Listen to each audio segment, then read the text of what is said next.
Big day today. FT presented by Fox One. Give us two of the guests, Kratz. Tyler Kepner and the Grandy Man can.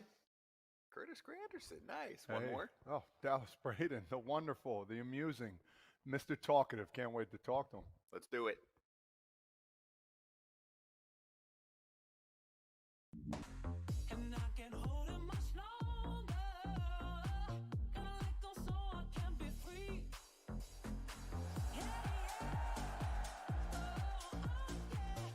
FT Live, baby. My neighbor Todd Father. Feeling good. Yeah, I'm excited to reveal the hat later, too. Don't do it yet, but I'm excited you about can it. pretty much tell who it is from the get-go. But Well, I'm saying the front, though. But yeah, yes, we know who it is, the logo, but it's fresh. I was trying to have Kratz Hatz, but can't hide greatness. You know what I mean? Can't hide greatness. So a couple things. First off, this postseason is the most watched since 2010 so far. Wow. That's good. Baseball's in a good spot. That's really good spot. I mean, yeah. Good time for a lockout. Good time for owners. They're making a lot of money. Good time for that. Hold up. We're doing well. We need to mess this up.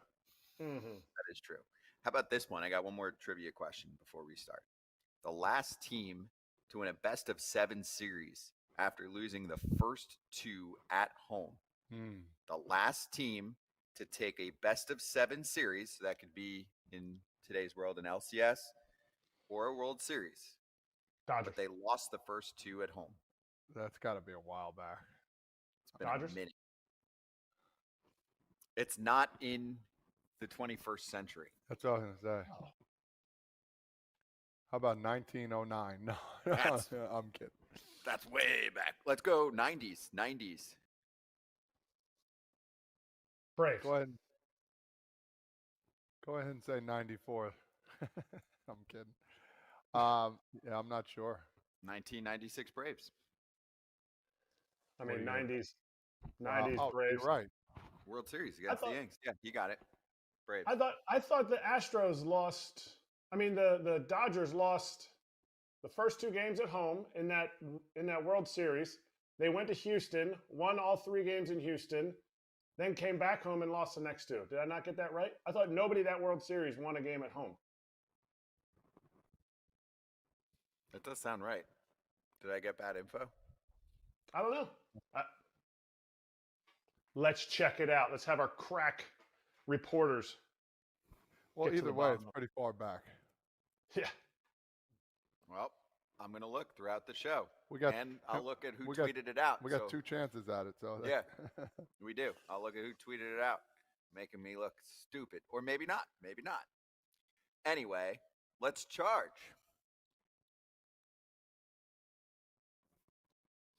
That mound. Shall we?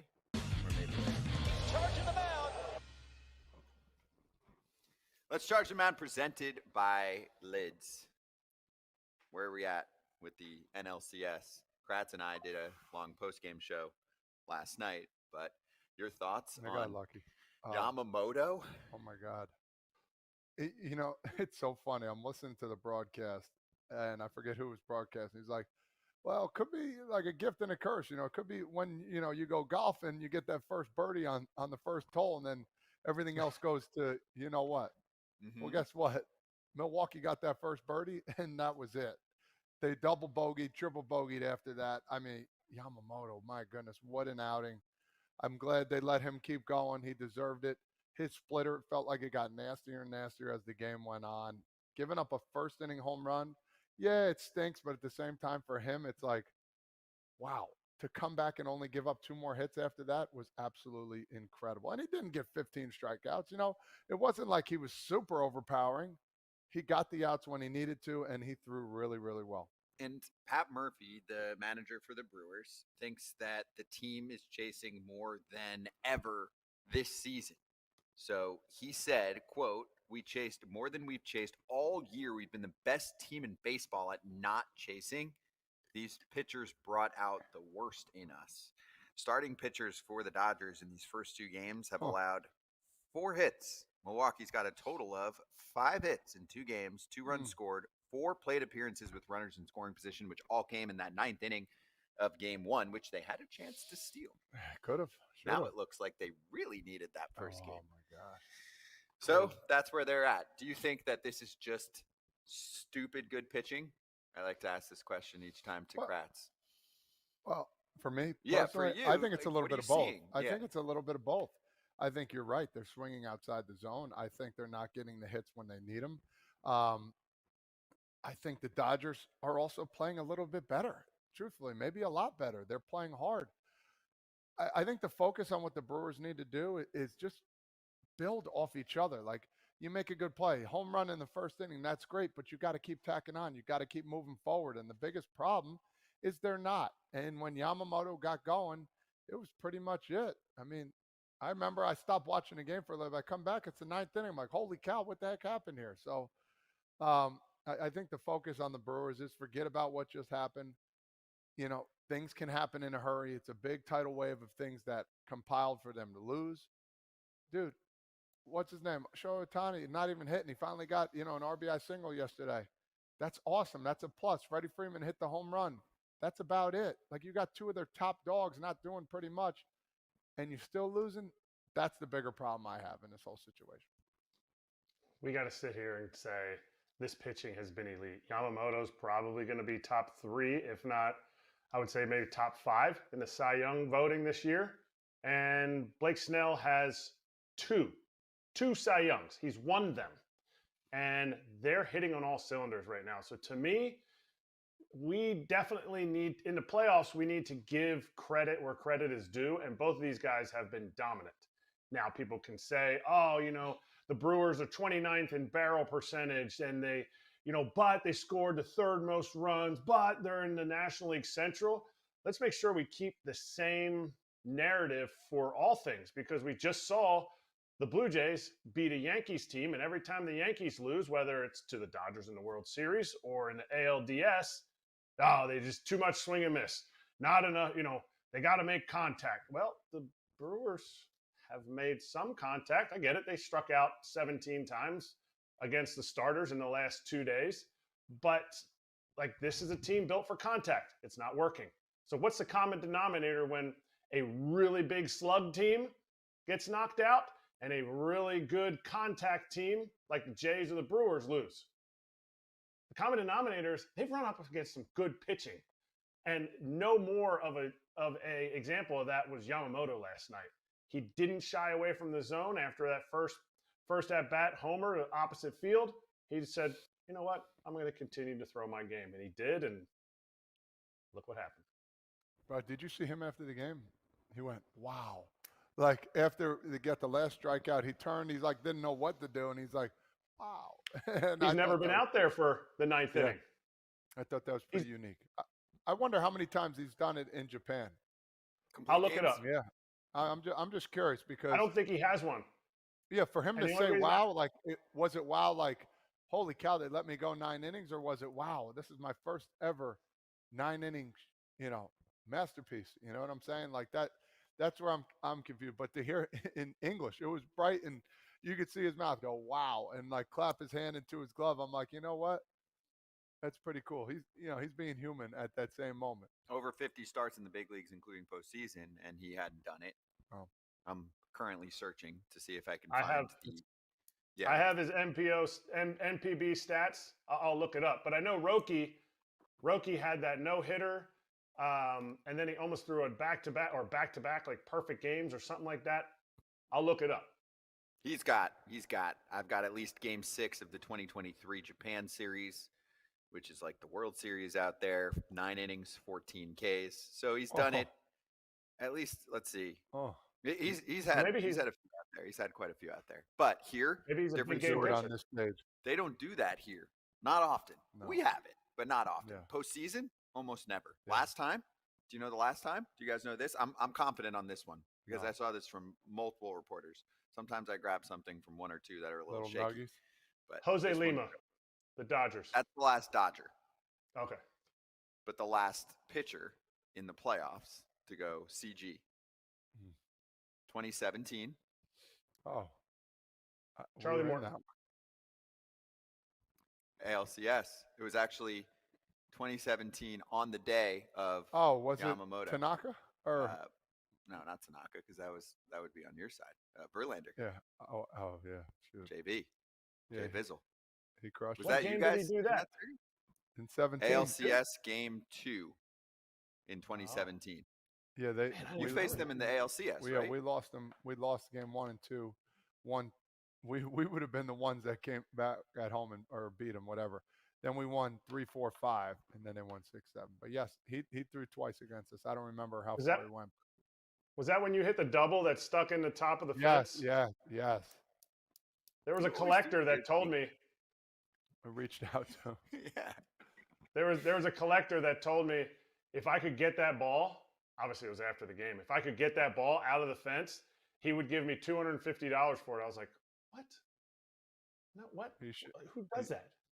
I would have said 2,500, easy money. Let's go. Famous baseball. Was that game 2 though? Hits. That's weird. Yeah. I think that was game 2. We tied it 1-1, like in a 6th. I don't remember. Yeah. So now what? Now what for Milwaukee? Good luck.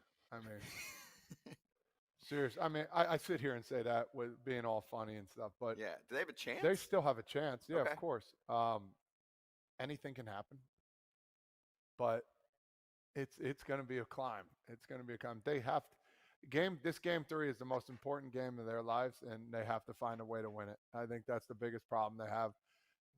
Game 3 is so big because game 4, the Dodgers can pretty much do what they want. They can nitpick, put whoever they want out there. So, Tony. Yeah, that's what I mean. Or do you save them for another day? That's what I mean. Like I'm not saying to do that, but they can decide on really what they want to do.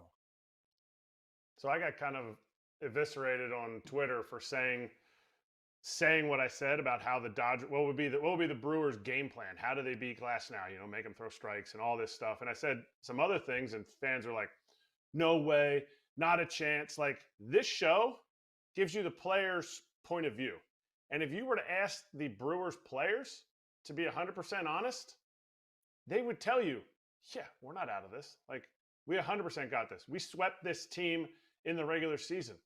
Is it going to be tough? Yeah, you can't win 4 games in one night, but you can win 1 each night." And players' view when they're down is, I'm not going away. I'm not going away without a fight. So you're going to see some fight from the Brewers. And if you want if you want to watch another show where people are like, analytically, they just don't have any chance here, and I just don't see how it's like, don't come on a show. Don't watch a show where players will give you the real view of what they're thinking in this moment. Like, they're not quitting, and they're going to give Tyler Glasnow all he can handle. For sure. What would you tell the boys? Like, if you're Pat Murphy right now, who is a wordsmith? He's really fun. He is well covered as a manager, both for the success that he's had on the field the last couple seasons, and he's a media darling. But what do you tell them? I think I bring it back to when we were down 2-0 to Cleveland in 17. I think, where we probably should have won game 2 if we found a way to get, a review in time, which didn't happen. Whatever. We ended up winning the series. Win the day. Just win the day. Go out and win the inning, every day. Don't worry about anything that's going on outside. Win today, and then we'll worry about tomorrow. Find a way to win today. It doesn't mean you have to win by the home run. Win scrappy, beat out a ball, make the play, get on base from the air, steal a base, something. Find a way to win the game, Kratzy. If you have music on in the clubhouse after a big win, and you come in and you're down 2, I'd say turn the music on. Turn the music on. We're flying to LA. It's time to get going. Just like Biggie said, going back to Cali. You could have said it. I'm going back to Cali. Yes, all that good stuff. Hey, we do this a lot in the off season, but we'll let it go into this current postseason as well because it's becoming a big story. The Dodgers spend a lot, the Brewers don't. The payroll disparity, the league and the owners just love this conversation. what are your thoughts on these two teams matching up? And I'm going to kick it off, okay? Okay, and I'll go. Because the top two teams in the National League this year are the Brewers and the Dodgers, right? They're the last two teams standing. The Dodgers spend a lot. The Brewers don't. There are a lot of teams in between the Dodgers and the Brewers that aren't there. So there are a bunch of really, really dumb teams that spend a lot of money and have no idea what they're doing. No. Because the way that people speak, you would think that you just look at the sheet, look at the payroll sheet, the top 10, and I think half the teams didn't make it, and you just be like, okay, National League side, easy. Dodgers, Mets, NLCS every single year. Yep. Last year, actually, the Mets looked like crap at the beginning of the year. Yeah. Got hot, made it to the NLCS. But this year, really, really dropped the wallet down and said, let's go. They didn't make the playoffs. Oh, yeah, we can have a whole hour session about that. But I got asked a question today about whether it's good or bad for baseball that the Dodgers are winning. And I thought it was just fine. I got to be honest with you. Seeing what they have, they still have guys that are injured that aren't even playing. And that's the crazy part about the Dodgers, how good this team really is. It goes to show you, hey, if I'm a baseball fan, I got to respect what the Dodgers are doing here. They're spending money on quality guys. And guess what happens? They're winning games. Will they win the World Series? They might. They have the best chance. But again, I think this is great. You want to say the Dodgers do win, Scotty. Mm-hmm. Next thing you know, like if I'm on a team, I'm like, that's the team I want to beat. Now you get a little hungrier. Maybe you pick up a guy here or two. But, everybody in this business has money when it comes to being a president and all this kind of stuff. They just don't want to spend. So I don't feel bad for those teams. They have the money. It's what their businessmen want to do about, when they want to get the better players.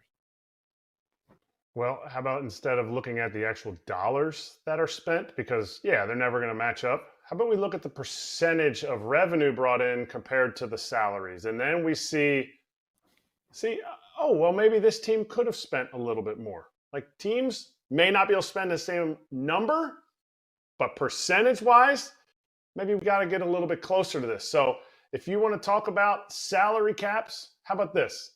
Let's bring in the salary floor, and that'll enhance a lot of competition. If it's because of money, then make sure your team is spending the same percentage as the Dodgers are spending of the revenue that they bring in. Just a percentage. That's it. Yeah. Also, you could just improve revenue sharing. You could say, hey, here's another 50 mil to Milwaukee that we're all splitting on TV money. There's plenty. That already exists. The problem is that process is broken because you don't have to spend it on players.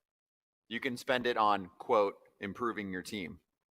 There are ways to improve building your assets. Team. Yeah, improve your real estate. So we can talk more about that in the offseason. We have all offseason long. I don't like to get into that too much, but it is standing out right now, being that you have the Dodgers and the Brewers matched up like this. Anyway, thoughts? Obviously, you know where to go. Let us know if you're watching us live or later on. Drop a comment for us. I check as many as possible. And shout out to Lids for hooking us up with Charge the Mound. Text territory, TERRITORY to 29017, and you instantly get yourself 20% off your next headwear or apparel purchase at any U.S. lid store, and there are a ton of them. So go get after it. Support FT. Text territory to 29017. Tyler Kepner joining us next on FT.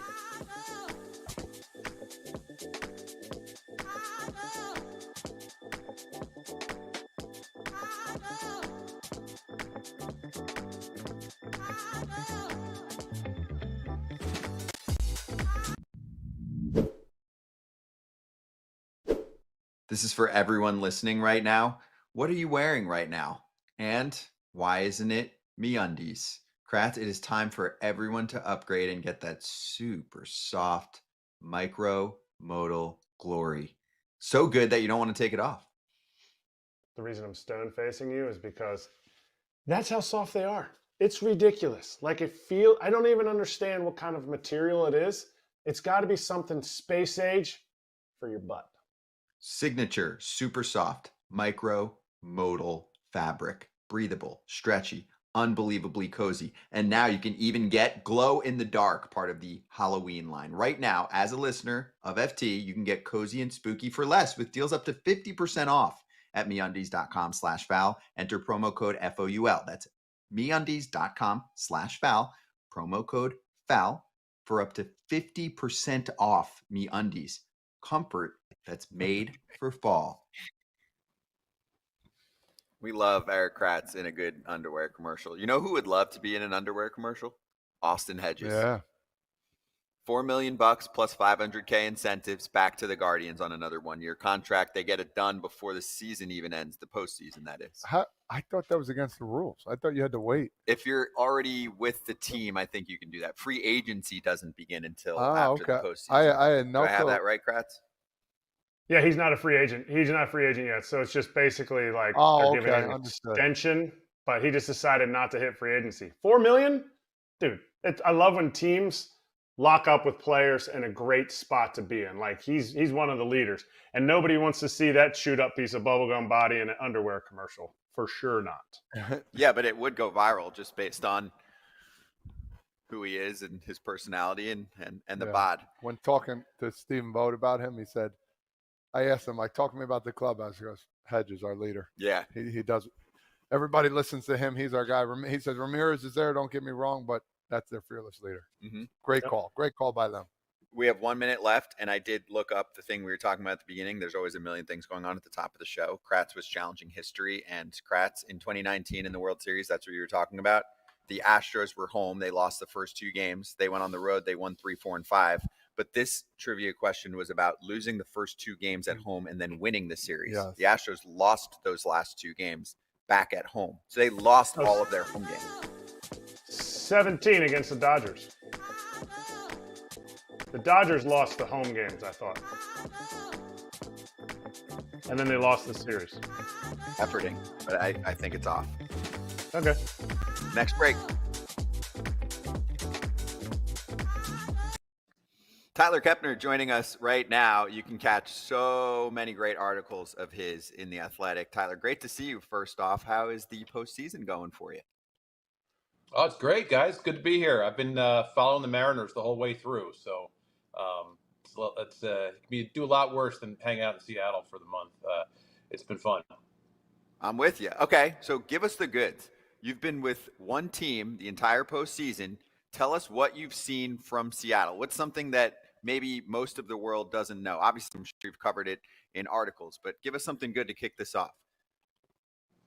Wow. Well, something that most of the world doesn't know. I don't know. I mean, I could go a lot of ways with that, but it is just really impressive how much they outpitch people. I mean, everybody kind of knows that now. We're seeing it.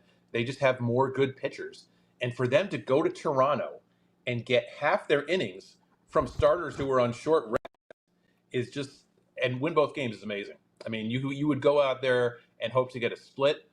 You know, you could even envision that they're tired, you come back and you're down 0-2, but you reset. They're up 2-0, and they got half their innings from starters on short rest. It's pretty amazing, but it shows the depth they have, and now they're getting Brian Wu back. So it kind of goes to the philosophy they've been building here and sticking with through a lot of, ups and downs.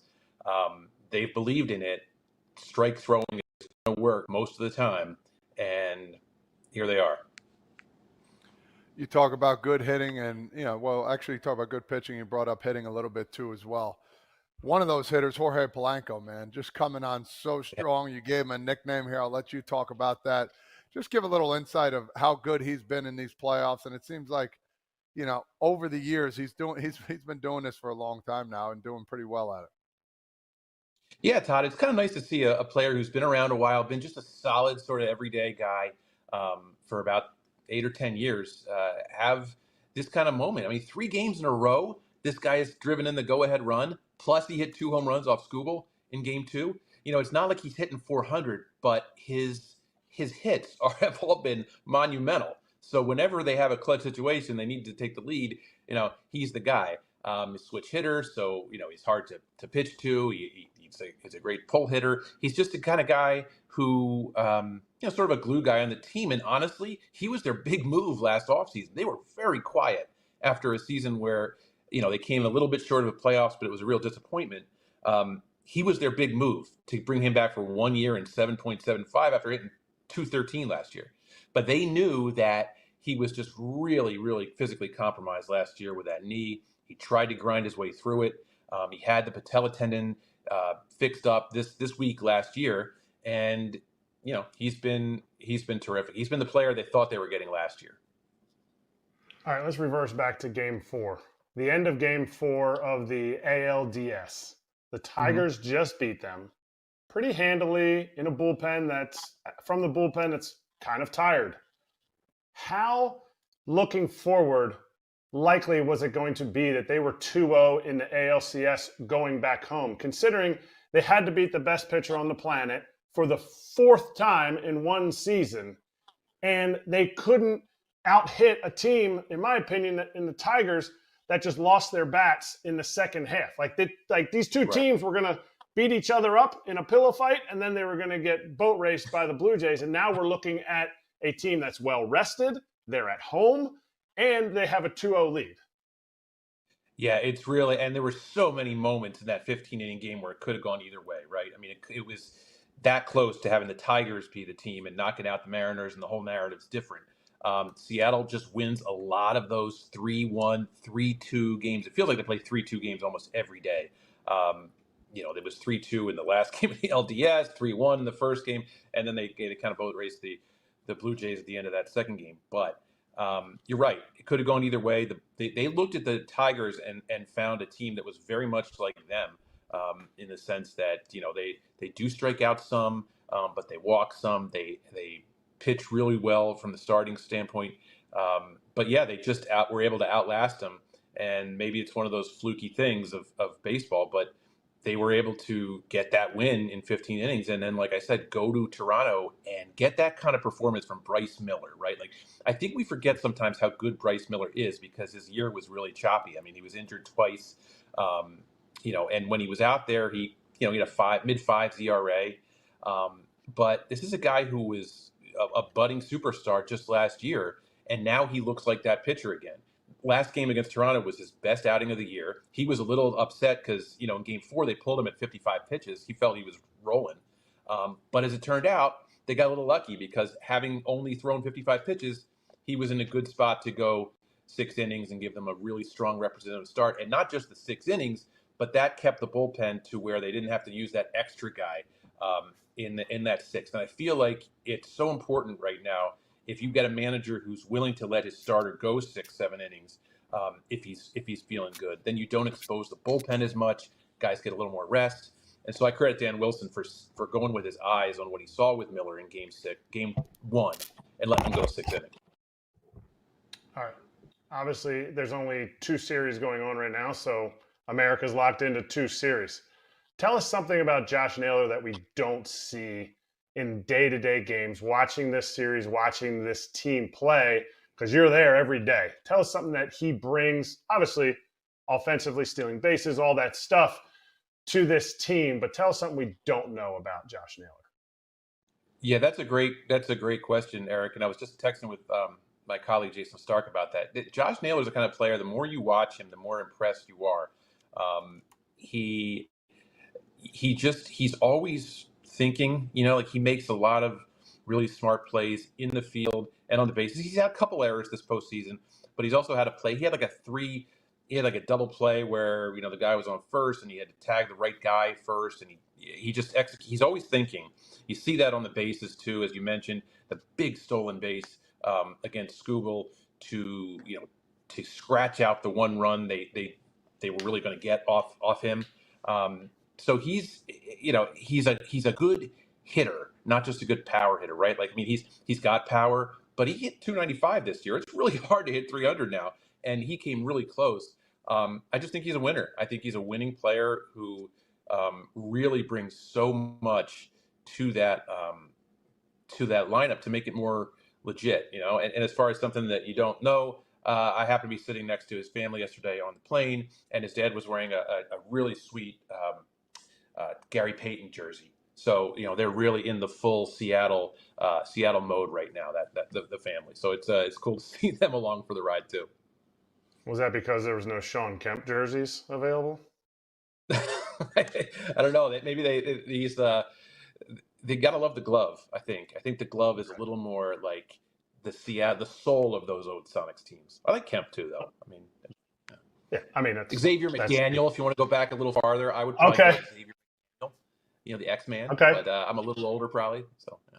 The Supersonics, I like that. But the other guy that they picked up at the trade deadline, is there any signs that Eugenio Suarez is going to break out of what the slump that he's in? I don't want to say slump, or has he, because he's a very fly ball hitter. He didn't have a great year when he came over to Seattle. He had 49 home runs, so I could really care less what his short sample size, but he's a very fly ball hitter coming home to a very unfriendly fly ball park. Is there any signs of him possibly breaking out, or is it just like, man, I hope he runs into one? That's kind of how I see it now. Like I can't obviously see it with the eyes of a hitter, but to me it just looks like it's a lot of big swings, and you hope he runs into one. And the good thing about Seattle, I guess, from what the numbers say, is that you can hit home runs here. I mean, Cal Raleigh, this is his home ballpark, right? There's no doubles and triples though. It's like a lot of fly balls will just hang up there and be caught on the warning track, or those fly balls, like you said, for a fly ball hitter, if you really hit it, it's going to go.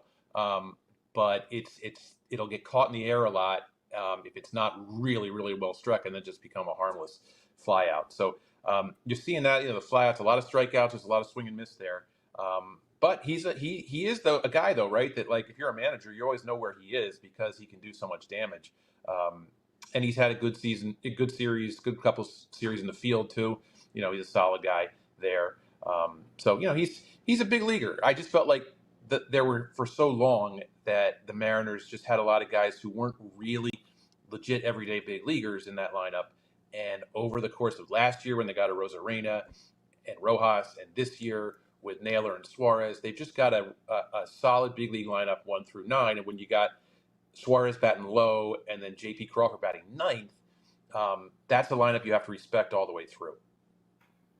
I want to talk not only about the players there, but I want to talk about the stadium here. Talk a little bit about playing in Seattle, the atmosphere there. Is that like a 10th man for this team? And how excited they're in Seattle right now to see this team get after? Yeah, Todd, I think it definitely can be. I mean, a lot of great atmospheres in October, pretty much everywhere, but I think it is special here. They have they're engineered to play well at home, just based on their personnel. But this is a tremendous sports city, and this venue it's my favorite stadium. Maybe I'm a little biased because I was covering the team back in the 90s, the year they moved here from the Kingdome to Safeco, so I saw the whole thing. But it's the only ballpark where the roof is really just an umbrella. So it always feels like Seattle. You can't enclose it. So it's going to be, it could be cold. It could be, a little bit that heavy air. But it's going to feel like Seattle, but you're always going to get a game because you got the roof, and the roof helps that sound, reverberate. And you've really got like upper decks in left field, center, and right. That left field upper deck is right over it pretty much overhangs the field just about. Center field, same thing. So you've got that kind of surround sound effect with the roof, and that's pretty cool. And they've since 95, really, I mean, their attendance has gone up and down, but that 95 team really cemented baseball in this city. And when they're good, like they are now, I mean, these fans really, really show out. So the stadium was shaking. I could feel it shake in Game 5, and they bring out the legends here. And they've got a good amount of legends. That Game 5 seeing Griffey. We've seen Alvin Davis, Mr. Mariner. I'm sure Ichiro will be back. I mean, he's there all the time anyway. He's in uniform half the time. He played in the scrimmage games they had earlier this month. So, Felix, I'm sure, will be by, and maybe Randy. So they've got a lot of cool alumni too to blow the roof off it. All right, I need your case for Cal Raleigh. MVP or not MVP? Well, I do have a vote, so I can't really say exactly. But I've written books about baseball history. I feel like I have an appreciation for historical feats, and it certainly really catches your eye when you evaluate a performance that we've never seen before.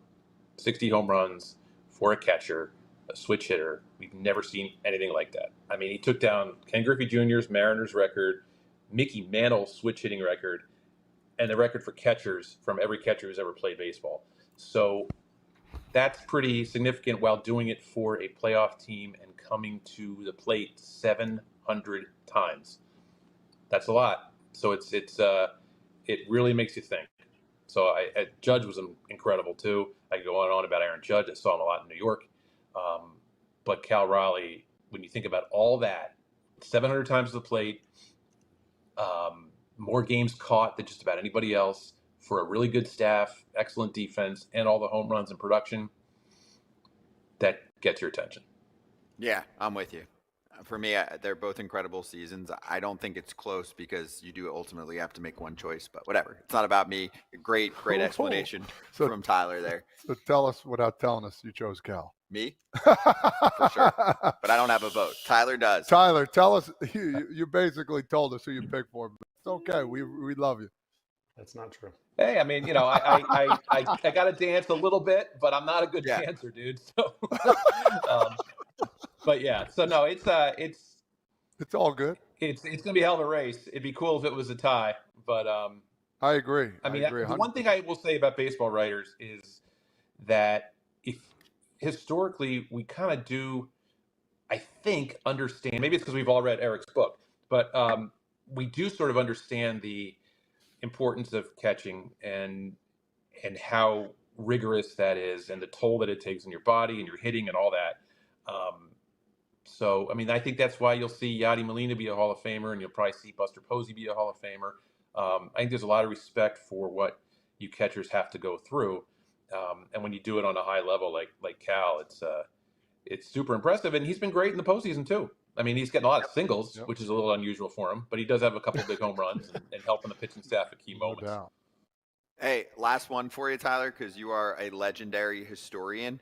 We've been debating this now for like 30 minutes, and actually you can help me settle this. So the most recent team to lose the first two games at home and come back to win a best-of-7 series, okay? And I know your thing is World Series where you just basically know everything, right? And LCS, that starts to get a little bit crazy, but Kratz came back at me. Kratz 2017, they split the first two at home, so that's off. Someone else came back at me online about a couple things that I went back on. So do you know what it is? I mean, the 96 World Series was, the Yankees lost 2 at home. Atlanta had just stormed through the Cardinals at the end of that series. They blew out the Yankees twice. They never looked any better. And then they go to Atlanta and lose 3. And really, that shifted the whole balance of power in the 90s from the Braves to the Yankees in those last 4 games. So I think that was the last time. It also happened in 85 and 86 also. We had the Mets lost 2 at home. They won in 7. The Royals lost 2 at home in 85, and they won in 7. So it did happen 3 times in 11 years, 85, 86, and 96. But I think that's the only 3 times it's happened in the World Series.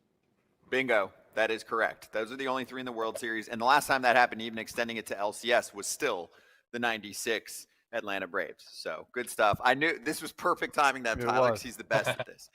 Tyler, you're the man. Thank you so much for joining us. Great to see you. All right, fellas. Good to see you too. Nice, always good to talk to a Monco guy, Erik. Yes.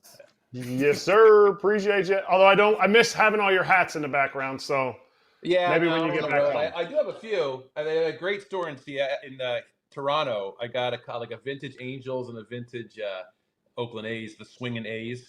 So that was pretty cool. But they're over there. So all right. Don't worry. We'll get him in the office when he's back at home. Yeah. Appreciate you, Tyler. Thank you. Bye. Give him a follow if you don't already. Check out his work in The Athletic.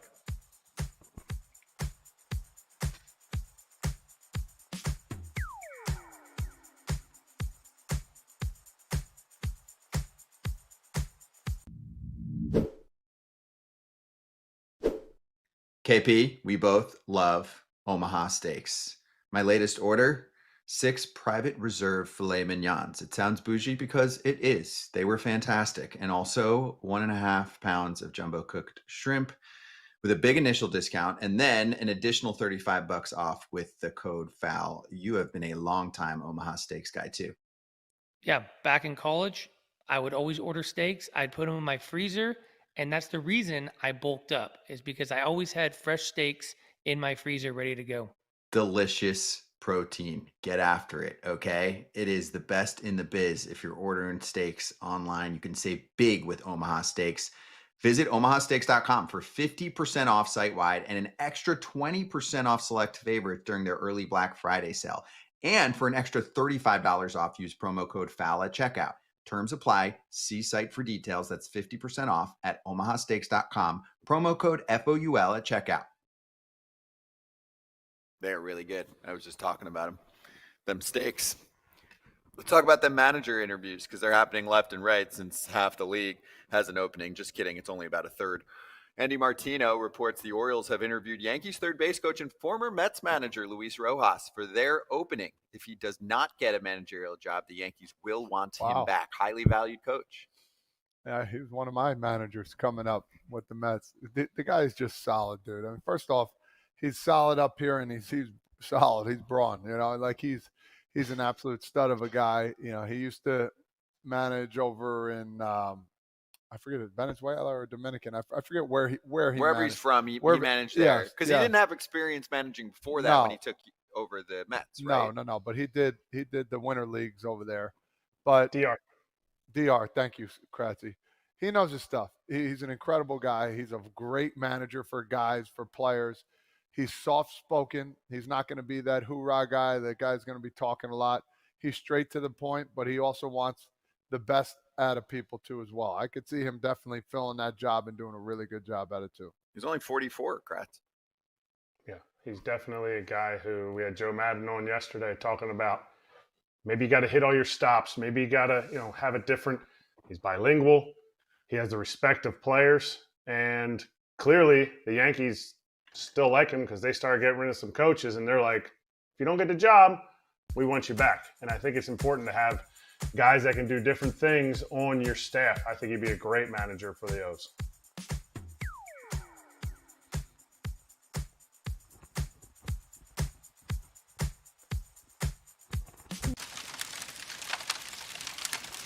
Hot Corner, let's sizzle. Let's hit some news outside of the postseason just for a few minutes here since we learned a lot about the Yankees in the past 24 hours. Let's start with Anthony Volpe.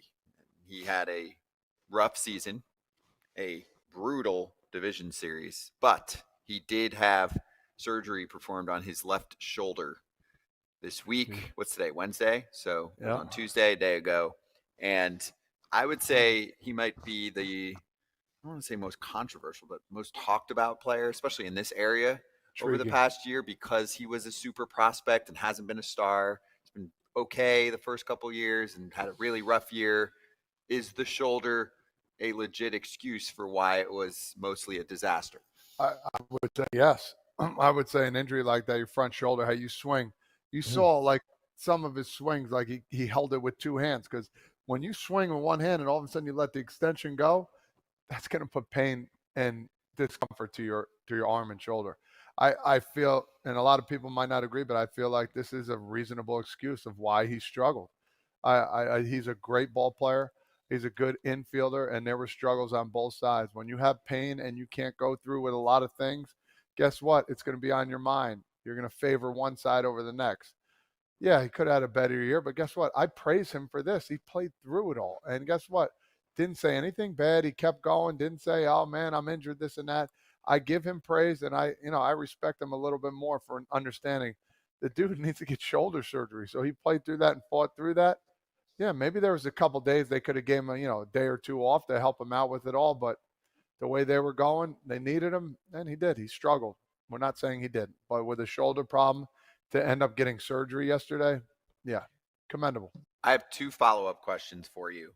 Number one, his overall offensive production was almost identical to the first 2 years. Defense took a massive step back. I'm with you. You could see that, right? But offense, OPS plus, 100th league average, year 1, 81, year 2, 86, year 3, 83, right? I mean, the batting average was way down, but the slugging was up a little bit.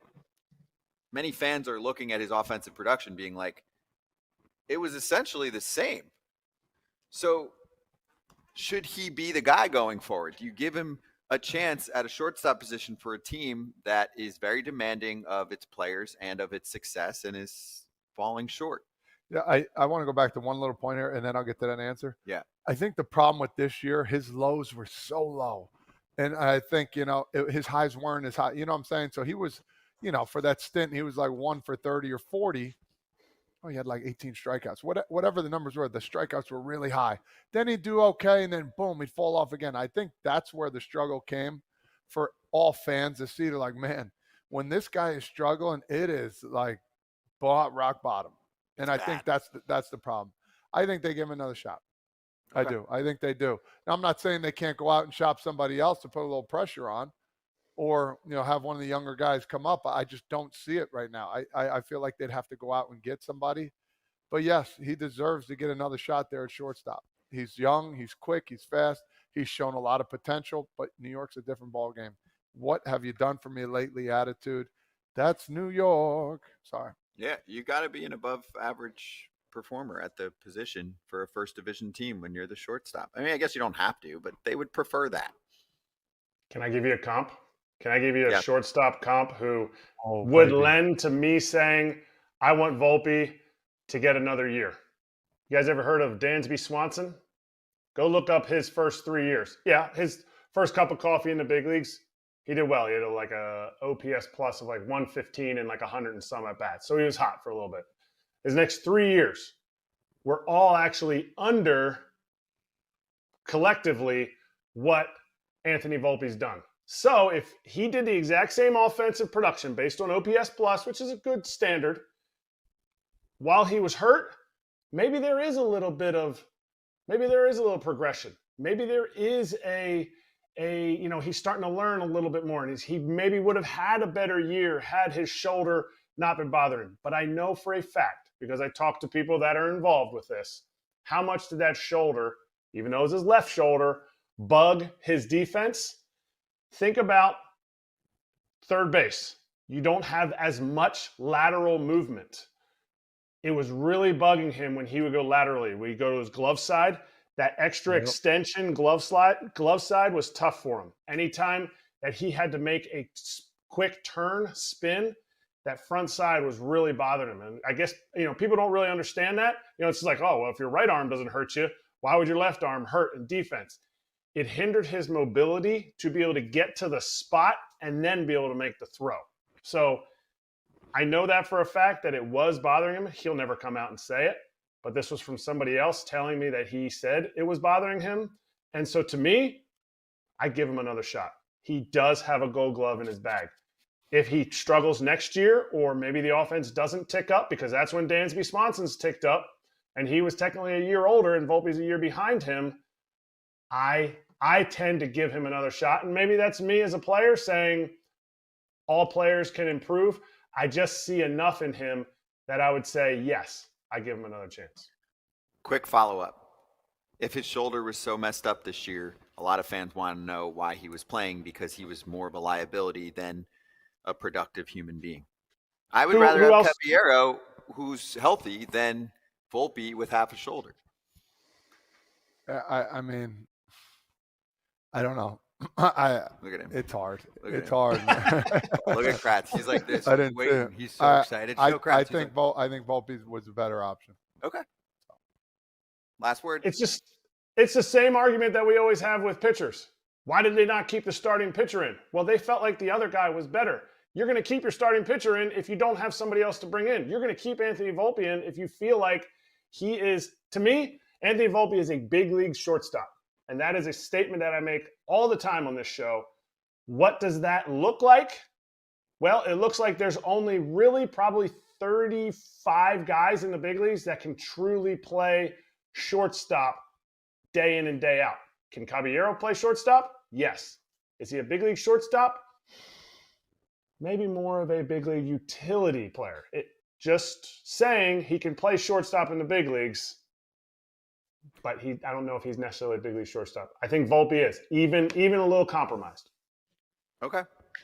Yeah, for me, I would have gone Caballero down the stretch and not Caballero as their starting shortstop long term, but agree to disagree. Good topic. Let's get to the great Dallas Braden. Yeah, okay, that's fair. Let's get to the great Dallas Braden coming up next on FT.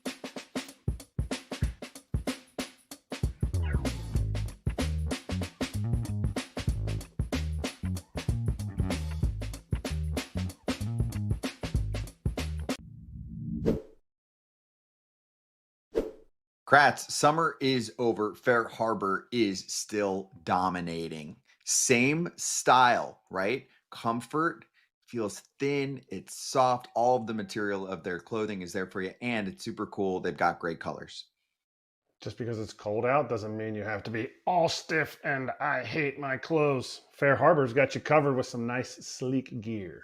You've got the Horizon pants, for example. They look clean and tailored, but they move like your favorite sweats thanks to the soft fabric and that 4-way stretch action that you get. Try them. Go to the website. It's fairharborclothing.com/foul20 and use the code FOUL20.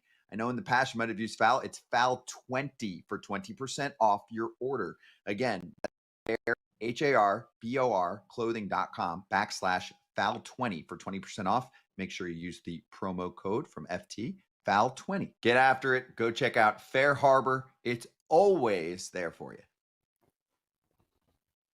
I was wearing Fair Harbor yesterday. If you want to check out in the show how thin and smooth that sweatshirt was. Anyway, one other bit of news here. Yankees coaching staff moves. Longtime bullpen coach Mike Harpy gone. First base infield coach Travis Chapman also not returning. Other roles being discussed. They feel like they have to do something. This isn't just the Yankees, it's any team when they feel like they came up short. So they're like, your fault. Yeah, Harkey, man, that's a tough one there, Kratz. You know him very well. He's been there since they started. It seems like this whole thing. I think what 12 years. Great human being. He'll never forget you. He's always had a smile on his face. And, I didn't know Travis that well, but I'm sure he's a great guy. But seeing Harkey go, that's a tough one. So hopefully it was mutual, and we can go from there. I mean, I know Chappie real well. He was one of the infield coaches when I was in AAA with the Yankees.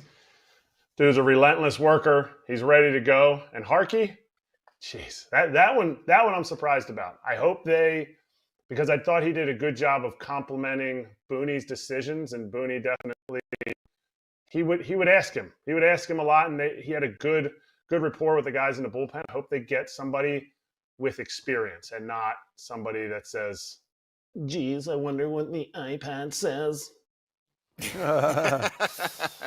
Nice. That was good.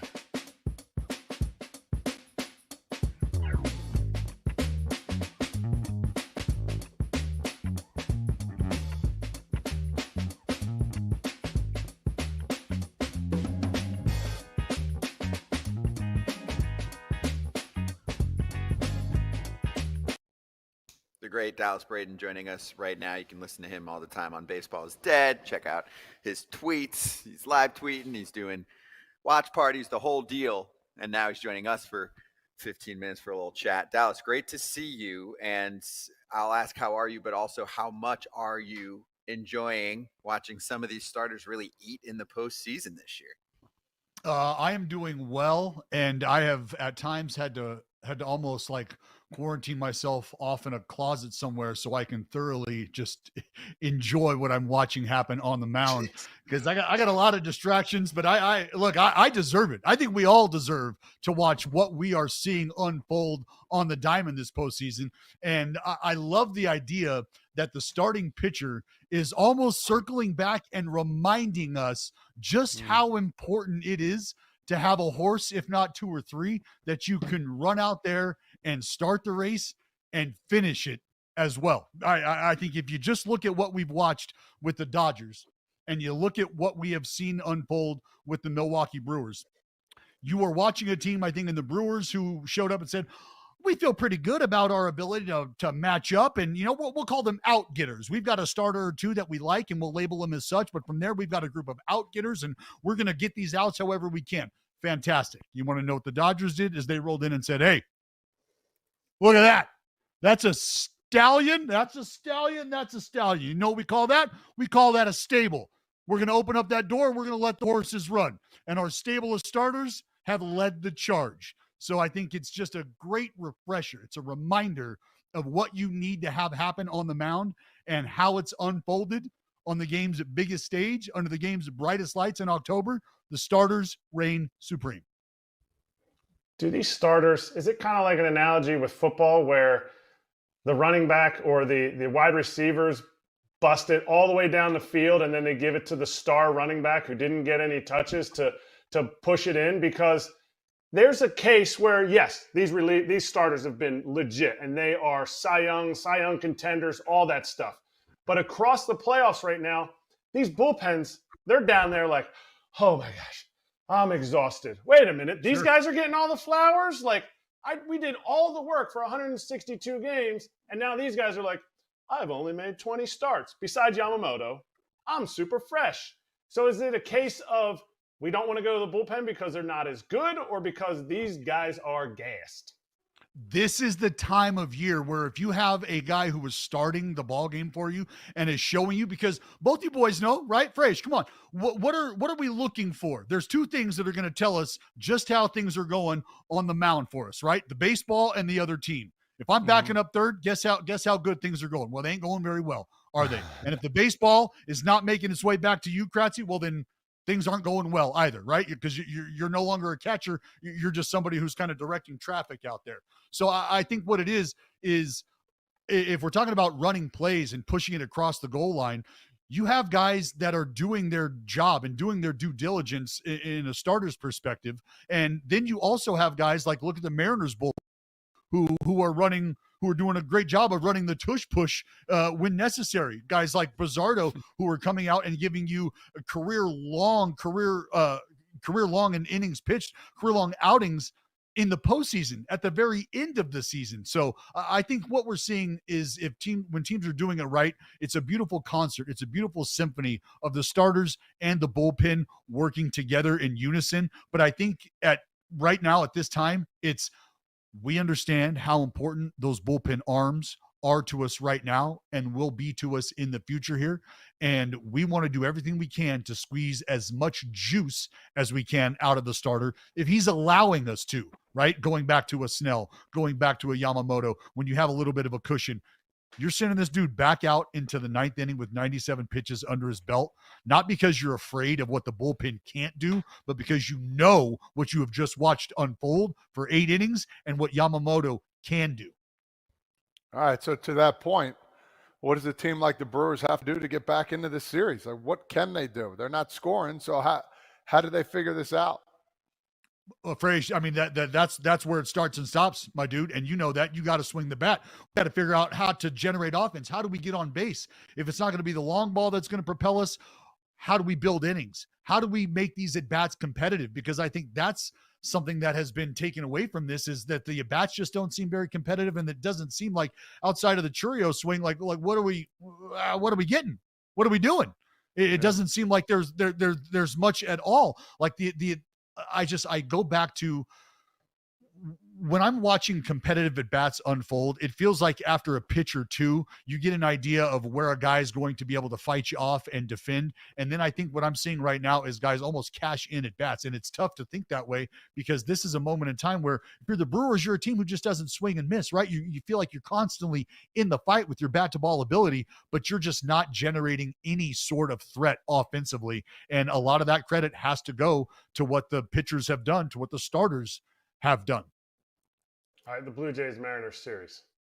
What do you like the most, and what do you dislike the most that you've seen just out of these 2 games, not looking forward?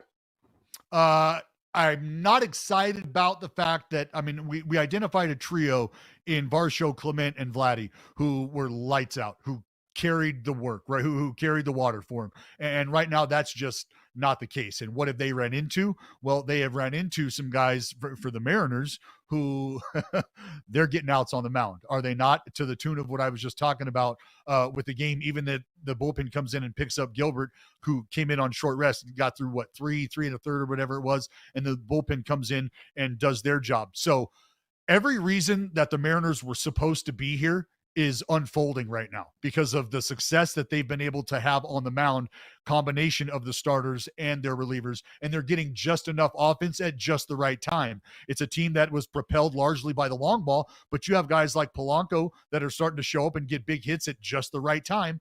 And when you have an offense that has guys like Crawford, guys like Naylor that can start to contribute, when you have J-Rod show up and plug himself into the middle of the lineup and start to produce, in the CS, we're talking championship series, and that's where these guys are starting to show up and reveal themselves. The lineup starts to get a little longer. So now you've got out-getters on the mound in the rotation and the bullpen getting the job done.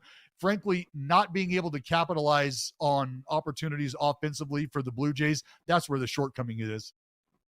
We talked to Tyler Kepner a little bit ago about Cal Raleigh and how awesome of a season he had.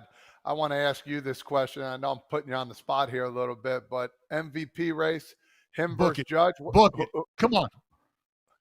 Book it, Frage. Book it. Let's go. Look. Dude, he's a pitcher.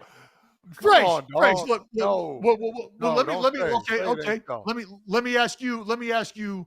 What is the hill that you are standing on, built upon when it comes to Judge? See, I didn't want to be put on the spot. No, I don't care. Hey, listen, for me, it's, and when not a lot of people talk about it, but the average to me is a big component. Sure. That is, and that's the old school way of me thinking of it. Hey, I'm with you when it comes to respecting that, and because I have an appreciation, just like you do, for what it takes to be a guy who can pound the ball out of any yard, out of any park, national park or big league park, it doesn't matter. And that's who Aaron Judge is. But that same dude can also be the catalyst to a big inning by shooting the ball the other way, by picking up a stake with runners on second and third. He doesn't have a pitch that he can drive, but he has a pitch that he can shoot the other way.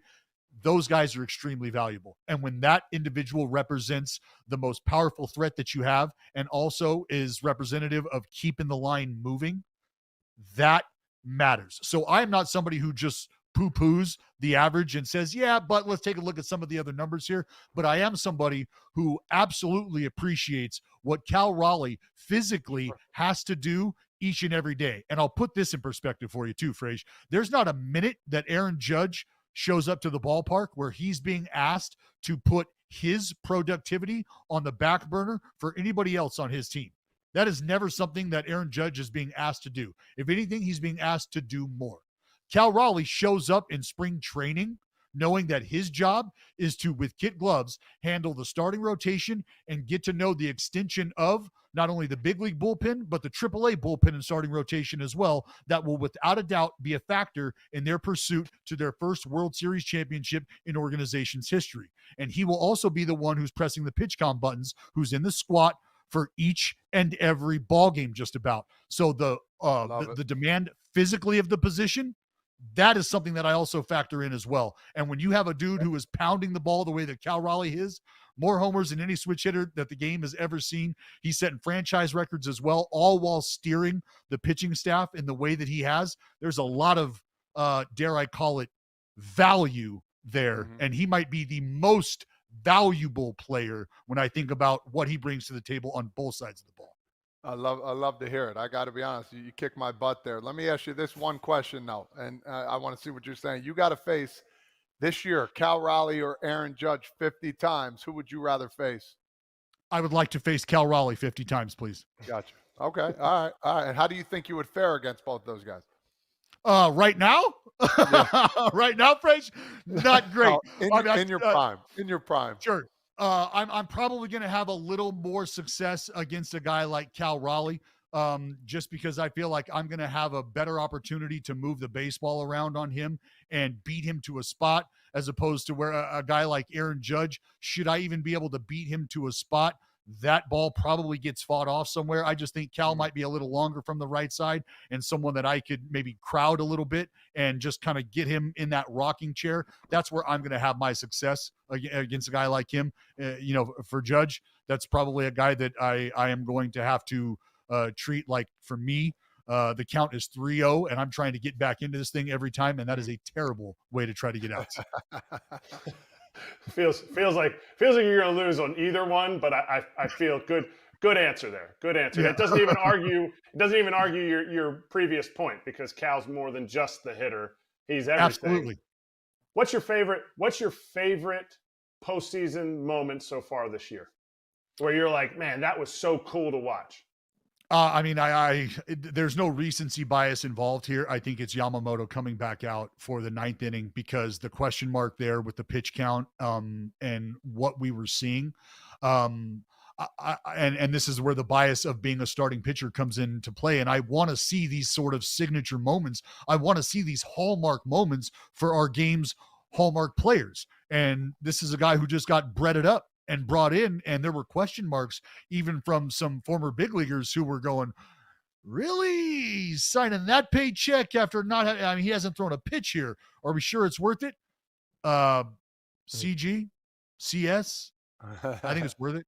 I think it's worth it, but I think it also just does a lot more for the narrative of how strongly I feel about starting pitching and what it means to our game, not just in the postseason, but on the whole, in its entirety. All right. Now, I remember back to your perfect game.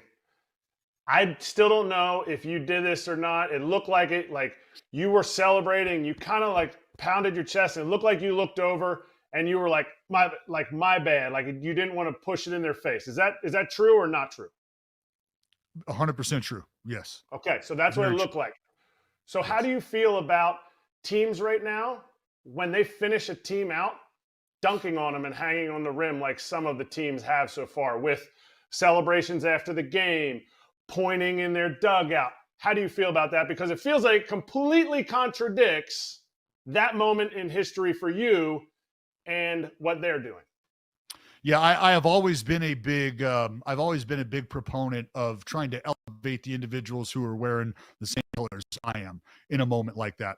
And I think from a competitive standpoint, it's because we've all been on the other end of that, right? And I think at the moment, the line has been drawn, the hay is in the barn, this dance is done. And why would I want to spend any more time burying the people or the individual that I just buried? Like the dirt's on the coffin. That's a done deal. Mm-hmm. Like, why don't we celebrate? Why don't, you know what I mean? Why don't we enjoy this over here? And so, I've always, like, when it comes to pimping the homer, like my whole thing has always been, you want to make eye contact with me? Well, you have now made it personal. You have now signed your name on the dotted line. And at whatever moment that contract gets called, we'll figure that out later. But you have signed your name on the dotted line.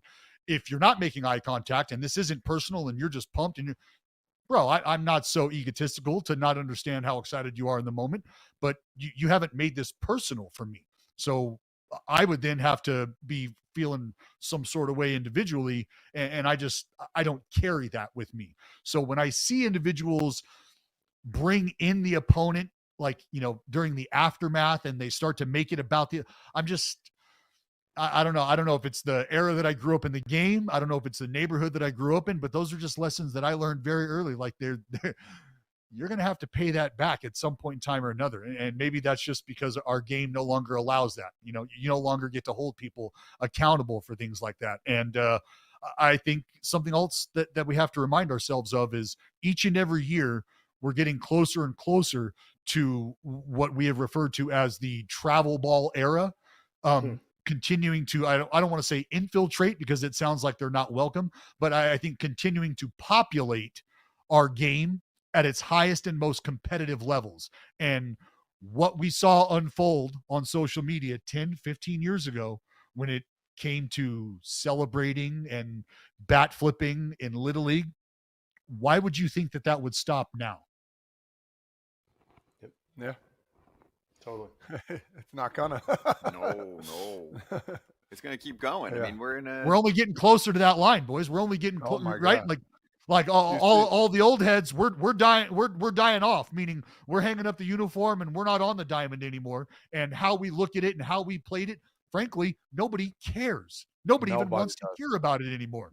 Right? No. Even the guys that are in those dugouts and in those clubhouses. I always go back to Big Papi being very public and open about feeling like he wasn't even welcomed or nobody even wanted to hear what he had to say in the spring training complex. Like, what? Outside how of the your game. Yeah. And you see it like Kratz, he coaches high school. I coach travel ball for younger kids. And it drives me crazy seeing some of the antics that they do. I tell my kids, you do something like that, you're sitting at least 1 or 2 innings. Like, I just can't deal with it. And it doesn't even matter because eventually when somebody else coaches them, they're going to do whatever the heck they want anyway. But I have to try. And brother, you don't need this encouragement from me, my dude. The back of your baseball card looks very different than mine. But I would just say, continue to do what you do, man. Continue to try to implement and instill the respect for the game, because it's the respect for the game that translates into respect for your teammates and respect for your opponents.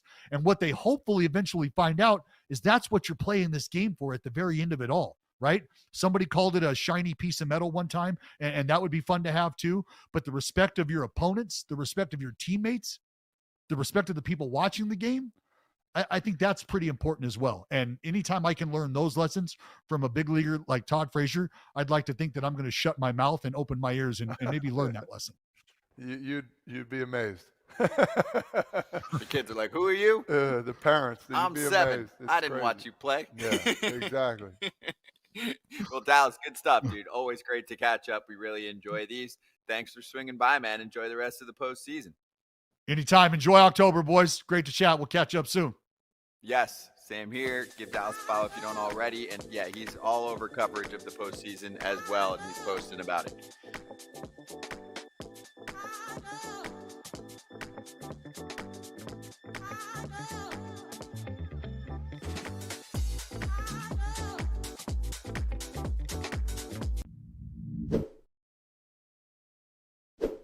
Let's hit this week's Arena Club slab pack poll. We opened a Ruby. We went big. We did. $250 pack. That was, you know what? The nerves got me. I think it was so exciting because the motion, it waits about 4 or 5 seconds for the card to come up. Card that I got was over $300, a prospect from the Mariners. And for me, I love the card. I thought it was great. And guess what? I sold it back. Yep. And now I got a little more money, and now I can go buy another one. You have to wait a couple minutes afterwards. And this is the excitement of the whole thing. Put your money where your mouth is and have fun with Arena Club. You can see that big smile on Todd Father's face. Lazaro Montes, who's supposed to be good. He's Baseball America top 3. He's in the Mariners organization. But Todd Father sometimes thinks prospects are suspects. Sometimes. So he's going back to the well, and we'll see what he gets next time. Use the code FOUL, F-O-U-L, at arenaclub.com/foul if you want to get in on the first slab pack experience and get 20% off or 20% off your first card purchase. Hey, we're back for 2 minutes, then we'll talk to the TV crowd as well. So there's quotes coming out here from Scott Harris, who runs the front office for the Tigers, and the one that stood out to many. Quote, how does a top 8 offense for 5 months become a bottom 8 offense in September? That's the question that really keeps me up at night. And they're indicating that they're going to make some changes this offseason. That to me sounds like some potential changes to personnel because they're frustrated about the finish line after a season that started with so much promise. And Kratz, they made it to the DS, but still you can sense how frustrated they are about the offense. And I feel that frustration when I watched the Tigers, aside from like 2 or 3 good innings in the playoffs. I hope the organization looks at it like, well, why were they successful the first 5 months might be generous, but first 4 months of the season? Was it actual success, or were they kind of being held up on a thin pedestal of not controlling the strike zone?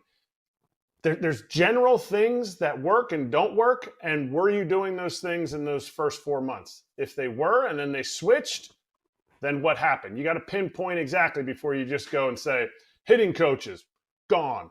This guy, gone. Game planning, gone. Like, whoa. There was some success there, and they were the best team in the Central for a long time. They also have a lot of young bats, and the league adjusts. Yeah. The league is really good at that. They didn't punch back at the end. Runners in scoring position, power. They didn't have it.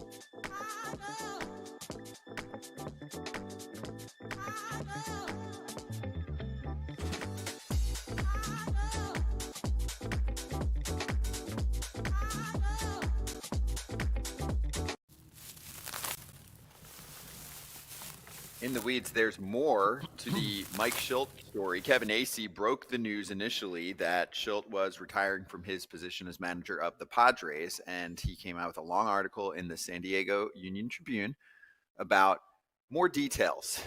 It sounds like on Shilt's side, he was tired of dealing with the demands of the job and that there were issues behind the scenes. There were complaints from people that, he was working too hard. He was, I don't want to say yelling. I got to find out the specifics in there, but, disagreeing strongly and kind of telling people off. And there was a lot going on behind the scenes. And he was asked about that and said he knew about some of that, but he was surprised that so many people were frustrated because in this article, a number of people went on the record. I mean, I'm assuming almost all, if not most of them, were anonymous, but they're nearly 20 sources, 12 of them who worked with Shildt on a daily basis during the season, have in recent months characterized him as unyieldingly demanding of his coaching staff and the team support staff, and as having a tendency to micromanage and possessing a quick temper that is easily triggered by questioning or feedback. Kratz, your thoughts? I mean, you played for a long time. Did you see that? Do you think this is disgruntled employee action, or do you think that this is legit? I never saw it be successful. I never saw a manager, when I saw managers like that, or people in high up roles like a manager would be, that would treat people like that, would treat support staff like these people are saying in this article they were being treated. It's never been successful. But what did the Padres do? They were successful.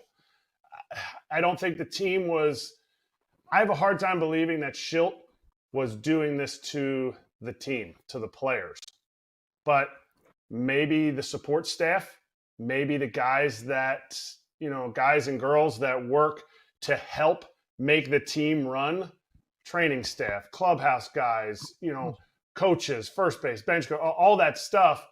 Those are as much of a team as the players are. They never, ever will take an at-bat or throw a pitch.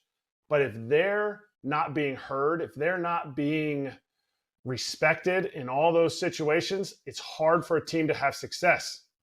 But they had success.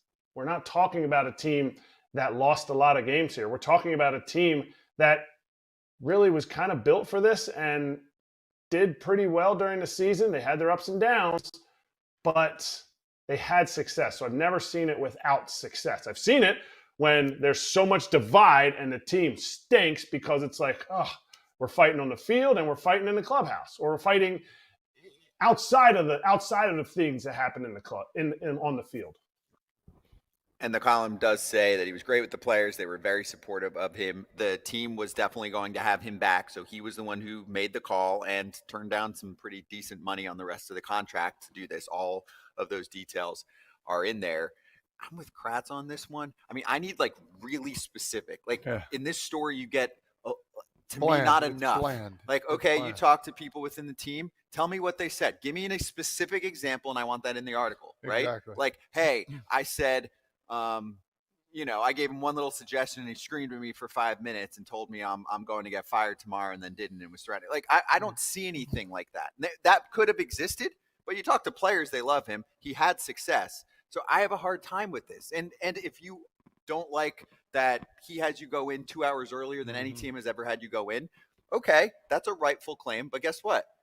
That's how he's running his operation, and you don't have to be there. Everybody has bosses they don't agree with, or many people do, and then you can leave. I agree. I'm looking at some of the words here. He was intense. You want a manager who's intense. He's demanding. Yeah, if I'm a manager, I'm going to be very demanding of people that I work with, people that are players, staff, micromanaging. Okay, yeah, maybe a little bit here and there, but players love them because he cared and wanted the most out of everybody else. And guess what? If you didn't like it, why are you there? Like, if you didn't like the way he did it, as a manager, I want control. I want control of the choices I make. Yeah, I'll listen to you, but at the same time, I'm the one that makes the decision at the end of the day. We don't know enough. We don't know enough. Yeah, I could sit here and say all that, and I could be far from the truth tomorrow. But if that is the case, if I'm a manager, I want the best at everybody. And if it's me trying to control the narrative, yeah, because I'm the guy. I'm the one everybody's going to look at and say it was your fault. Mm-hmm. And apparently some of this happened in St. Louis, and he disagreed with front office and all of that, right? It sounded like he was much more on the same page with Preller. Preller was not on the same page with Bob Melvin. But for me, I was reading this expecting stories. Yeah. And I didn't really get anything. Yeah, he's intense. He works hard. He had too many hours, too many. Okay. Welcome to baseball, right? Yes, we could be wrong. Something could come out after this where it's like, that's too much. But I'm not there yet. I'm not seeing it. I'm going to try to talk to a couple of the Padres players at some point to see if they've got anything. But for now, sounds like he was frustrated with the frustrations of others, and he was just like, enough. You know, I'm done. This is wearing me down. And there was a lot of talk in that about him being burnt out and voicing that to AJ Preller. That's why Preller said he was surprised, not shocked, because they had conversations about him just saying, like, this is wearing me down. And he'd been doing it for 5 or 6 years between the Padres and the Cardinals, with just a brief in between. Last word. But if the stories line up from the Cardinals and they line up with the Padres, now all of a sudden, yes, I would like specific examples. I've heard some specific examples from his time with the Cardinals, but let's see if some of those stories line up. And maybe it's something in his next job as a manager. Hey, you know what? I can work on this. My people skills with people who are not players, are not my GM, might stink, and maybe I need to work on it. Or he's like, screw that. I know this makes a good team. You either get on board or you get off at the next stop. All said. Yeah. Very well said. We need more. Mm-hmm.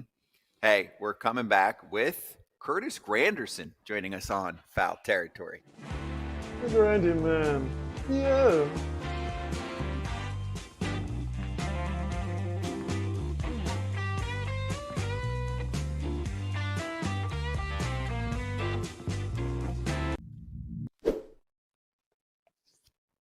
It's FT, presented by Fox One.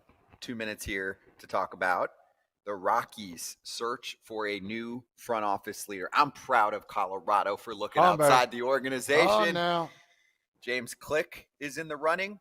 Click won a World Series as a front office leader with the Astros. Click it or ticket. That's right. Ooh. That's good, and that's what Jim Crane said to him after they won the World Series. He said, you got a 1-year deal because I technically don't want you to come back, and I just have to do this. So Click said, see ya. Guess who he works for now? The Blue Jays. The Blue Jays. It's working. He's an advisor for Ross Atkins. So I think he would be great for a job like this. Others in the running include Scott Sharp, who's an assistant GM with the Royals, and Cleveland Guardians assistant GM Matt Foreman. Both of them have been in the game for a while. I don't know as much about them as I do about Click. I've met Click. I've heard about Click. I think that he will be a front office leader again soon. For me, Kratz, this could be a good fit. Scott Sharp's a good one. He's a good one with the Royals. I think he aligns with kind of what the Rockies are looking for, you know, people first type of people. But whoever comes in here, whoever's coming in from another organization, they're going to go in. Like James Click is going to go in. From what I've heard about the Rockies and they're like how far behind the time they are of some things, he might be like, wait, what? You guys don't do this? You guys don't have scouting reports for the players? Wait, how do you, what? Oh man, there's a lot of low-hanging fruit here. So I hope one of these guys gets this job, and I hope he can help turn around that organization because they have a great fan base there. To me, that's why Click out of that group is a front runner, even though I don't know the other two as well, because I think you need someone that was like, I've been in the seat. I won a title. I'm also coming from another team that was one of the last left. And here's what you need to do. I'm not asking you. I'm telling you, this is why we need to do this to change what's been going on process-wise with Colorado. So I could see that happening. Plus, I do like Click's background, Kratz. Some teams that are pretty in front of the game in terms of tech. Houston, he was in Tampa Bay for a while. I think you need somebody that's going to think outside the box. And Colorado should be a lab where you're like, we have to catch up and then some. We have to do things very differently here. It's incredibly difficult to have a consistent winner based on the atmosphere. Agreed. But the Royals have done a good job of running their team based on their big league field. That's where I think of Royals, Scott Sharp. They've built that team, especially the outfielders and everything, your whole flow, because you got to play a call.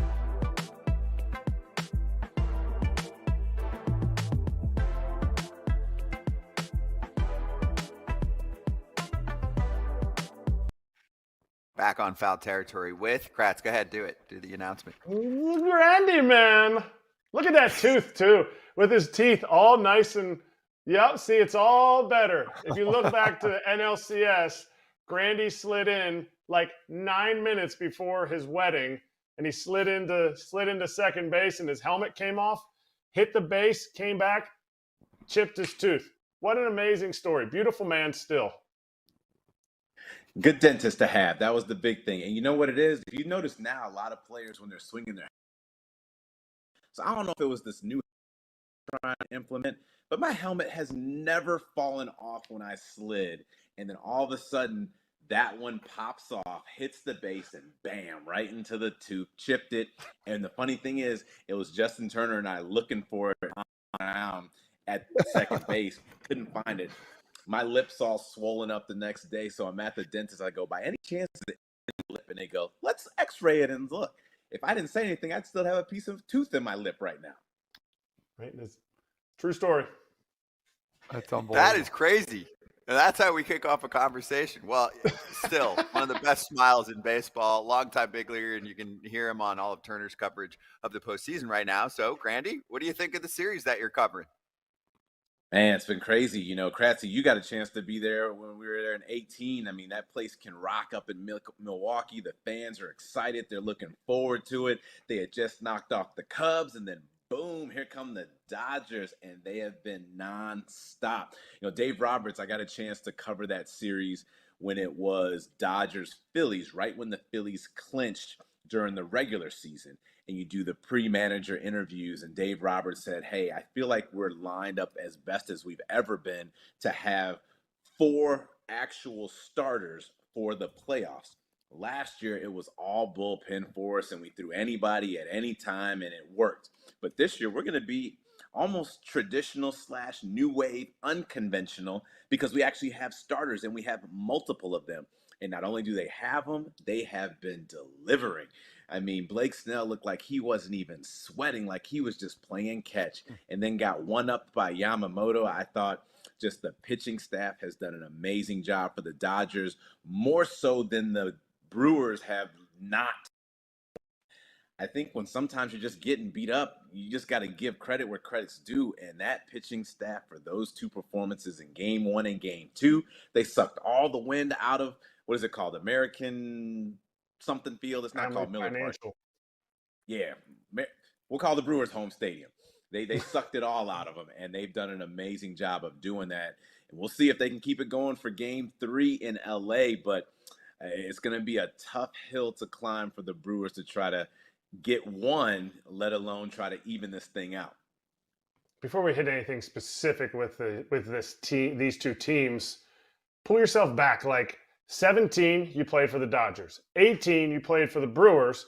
And the Curtis Granderson effect, both teams have been in the postseason all but one season. The Brewers missed it. Where do they align, and where are you like, whoa, they are 2 separate ways of getting to the exact same spot, both these organizations? I think the biggest thing is the money first and foremost. You know, you have the Dodgers and how much they spend, and Mark Walter over there, he's going to spend it. He's going to open his pockets up. He's going to keep going, but he spends it because he has it. He has the amount of money to be able to do it. It's arguably one of the biggest media markets in the world. They have people that know about it from the Far East to the West to Central, North, and South. There's Dodger fans just to and through. The Brewers, on the other hand, they're not that. They are the smallest media market in baseball. They're in Milwaukee. They're in the state of Wisconsin. A lot of fans may not have been to this ballpark yet. They may not know much about this team. But I think the things that both of them do well, and you both were all talking about it before I came on, they make sure that their organizations and their systems are in place to allow what they have to be the best that they can be. I never felt like going from the Dodgers to the Brewers that one organization was lacking. Like, oh, we don't have this or we don't have that. But you hear these stories over and over, and it's amazing that with 30 clubs and the amount of money that's put into the payroll, that some teams have and some teams do not.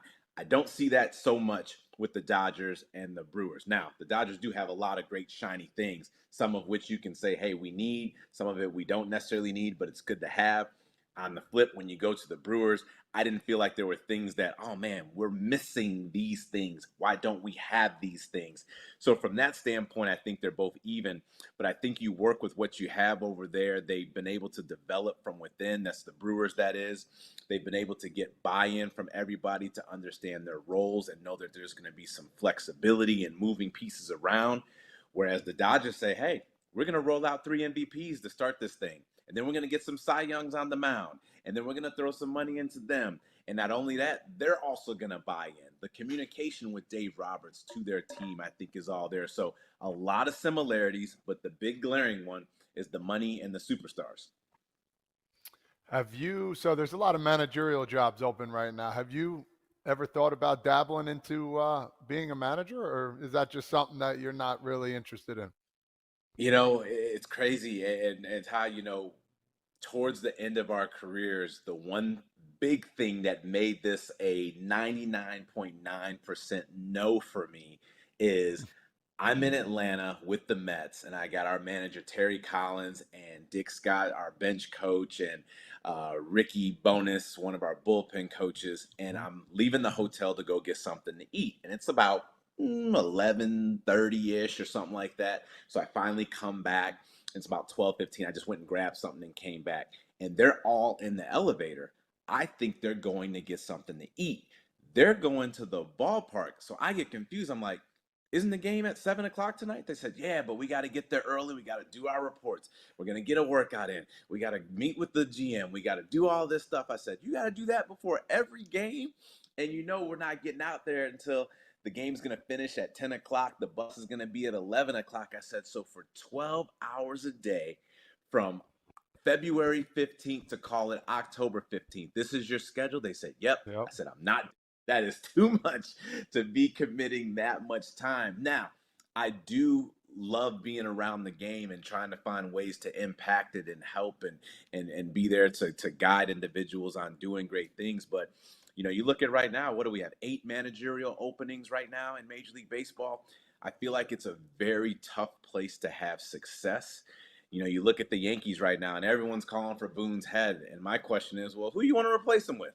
Who could come in there and handle that media and handle that team and be able to not only have the success from a winning percentage standpoint, but do everything else you have and, deal with the media day in and day out. There's only a handful of people that can do it. And I think Aaron Boone's been doing an amazing job with that team in that situation with all those other distractions. That's a job that, it's a great one to have, but I don't necessarily think you want to do it. Aging like the president and aging as the Yankees manager, I think are up there hand in hand in terms of stress. So that's the big reason why I'm looking at it going, you know what? If I can impact the game in a number of other ways without having to be in the dugout and be a manager, I'm going to try to lean towards that. Well, I'm going to text Booney right now and tell him he looks like he's aging a lot. Quote, right? Curtis Granderson, you look like you're aging. Just for men. Okay, yeah, I ain't got it. There ain't nothing for the just for men to stick to up here, Grandy. But hey, they got those man pieces now. You can glue it up there now. They do. Grandy, if you buy me a man piece, I will wear that, John, and it will look. I will be so confident. I'll be confident. Let's do it. You just can't sweat in it, though. That's the only thing. Okay, no chance. And I'm sweating. I sweat all the time. You know what I sweat like. But my question to you then about on manager's topic, Albert Pujols. You see a superstar. Think of all the Hall of Famers you've played with, superstars jumping right in to be a manager.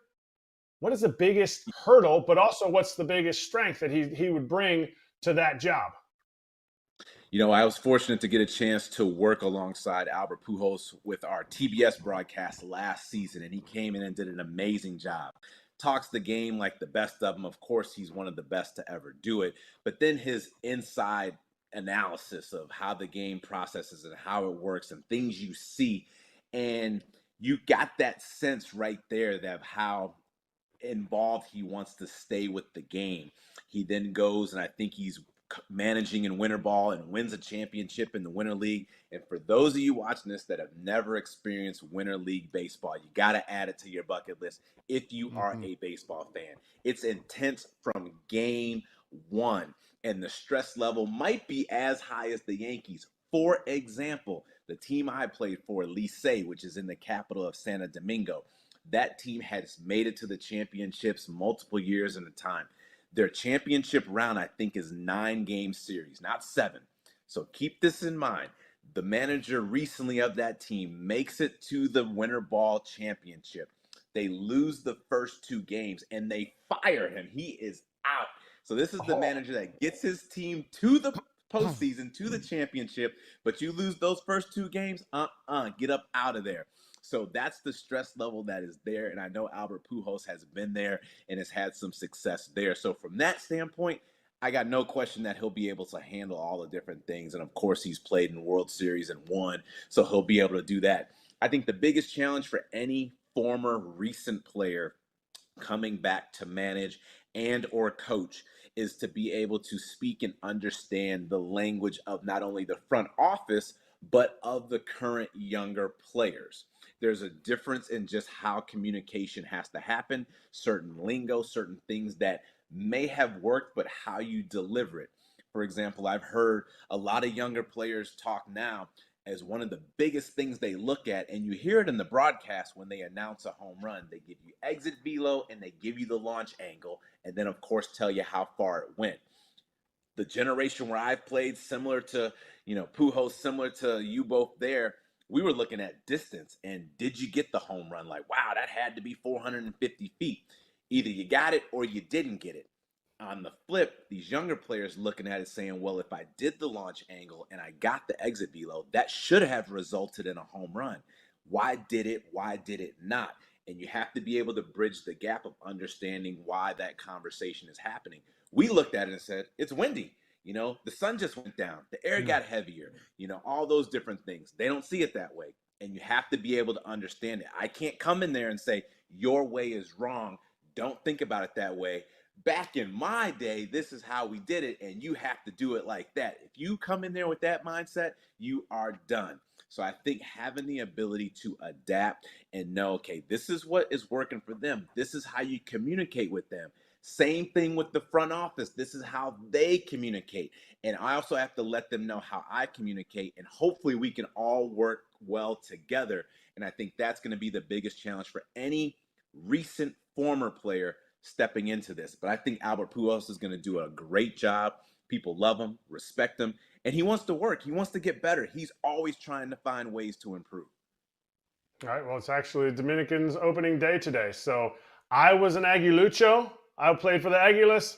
You were Licey. You guys are like, you're the little brother of the Aguiluchos. But anyway, so I love the Dominican. I love winter ball, everything about it. I think everybody should experience it. I completely agree with you.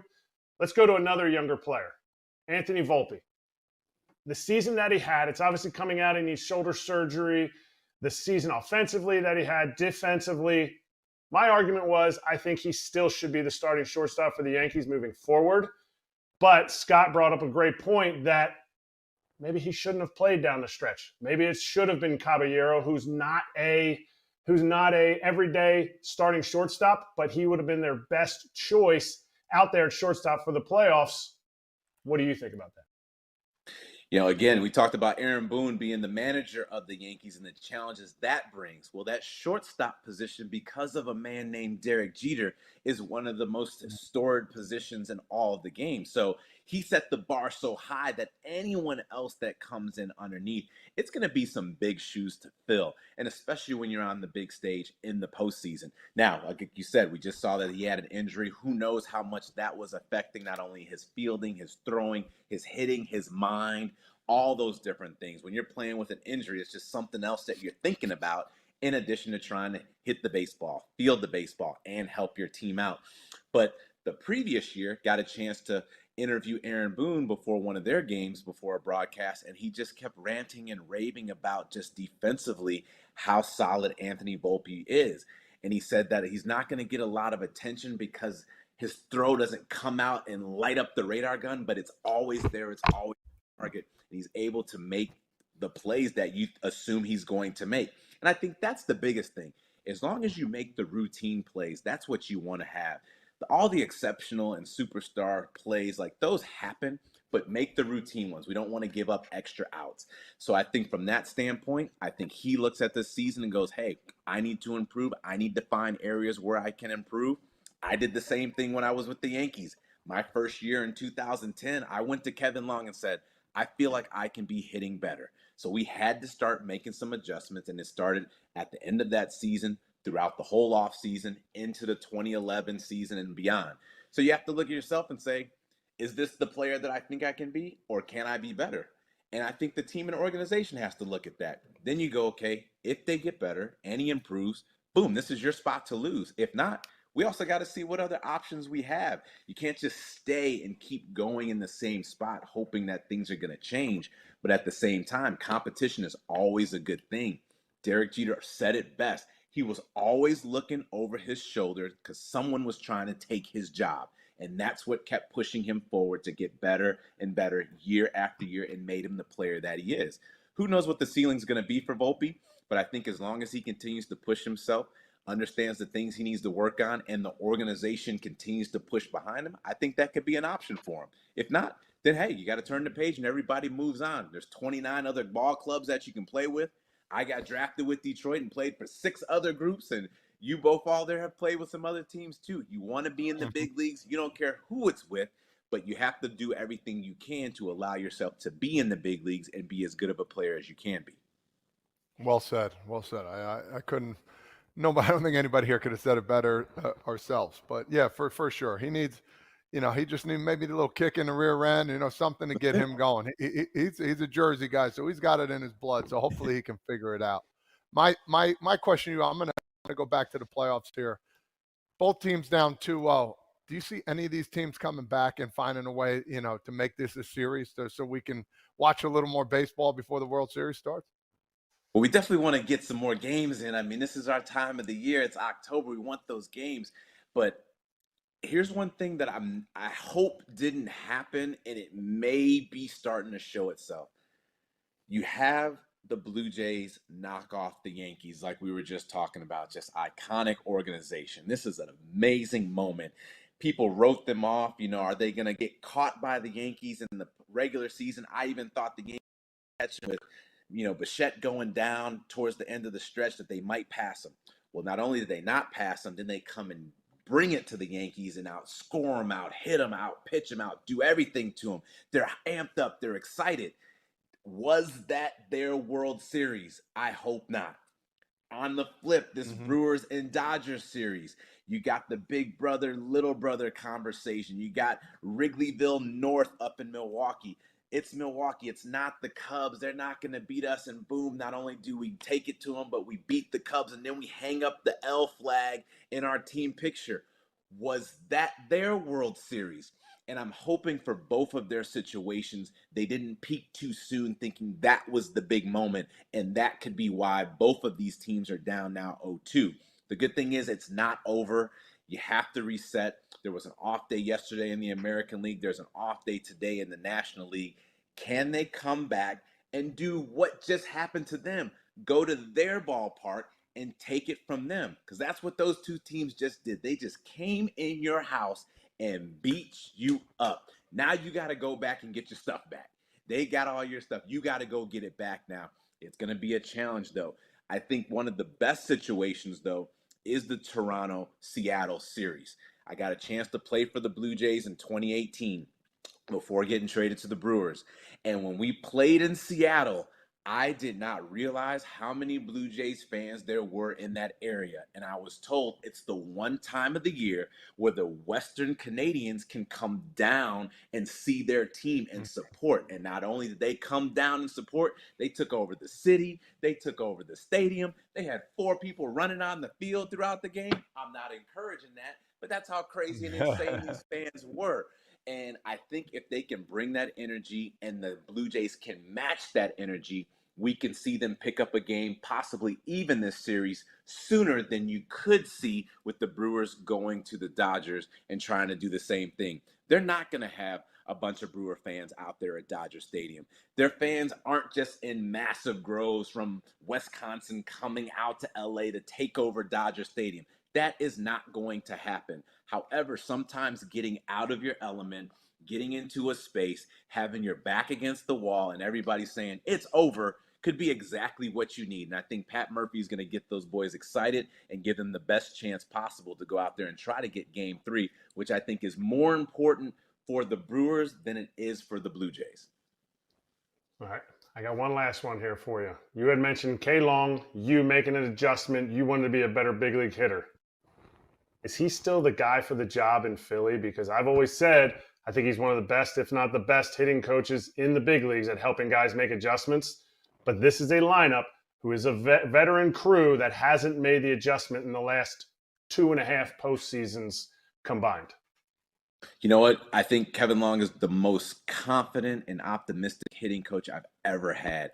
He makes you feel like you can hit against anybody, no matter what the situation is going.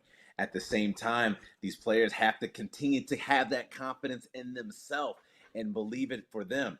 When you get to the postseason, you know, there's been all these stories about, like you mentioned, can that offense show up? What's going to happen with the bullpen? And then you start thinking, all right, are we starting to read into that a little bit more? Is it happening again? This is what we saw happen last time. Okay, we got to stop this before it gets going. And all those different things make it very difficult to hit. When you get back to the basics and just try to simplify it and focus on one pitch, one at bat, one game at a time, that's where things get easy. And Kevin Long has done a great job of doing that for as long as I can remember. Just thinking, hey, the big things I would always ask him before every game: does this pitcher throw strikes? Is he in the zone? And what pitches does he have? Like, those are the main things. Like, we don't need to think too complicated. And sometimes when you're struggling, you add a lot more to it, and it starts to become even more overcomplicated. Okay, in this pitch, in this count, he's going to throw this with this much spin on this part of the plate. And if I get this swing down, I can do this, and I got to hit it to this side of the field. That's tough when you're facing all these pitchers. Now, I'm not saying that's what the Phillies lineup is doing, but when you start to scuffle and you start to struggle, a lot more things start to enter your mind. But I do think Kevin Long is one of the best out there to do it. I think he's still one of the best options for that job. I don't think they need to switch anything from that, because you still had a regular season where this was one of the most potent offenses in Major League Baseball. But when you get to a 3-game series or a 5-game series, bats can go cold, arms can go cold, defense can start to leak in and make mistakes it never made at any point in time in the season. So somehow you just got to find a way to continue to peak and stay hot at the right time. Even when we look at this Dodgers and Blue Jays series, would you expect that Shohei Ohtani is going to be having the offense that he's having?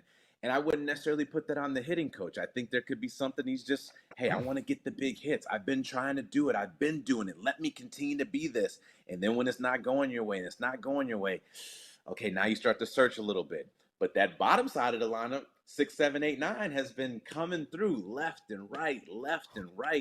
And all it takes is one swing of the bat. And we thought we had it with the Phillies at Dodger Stadium when they got to Yamamoto.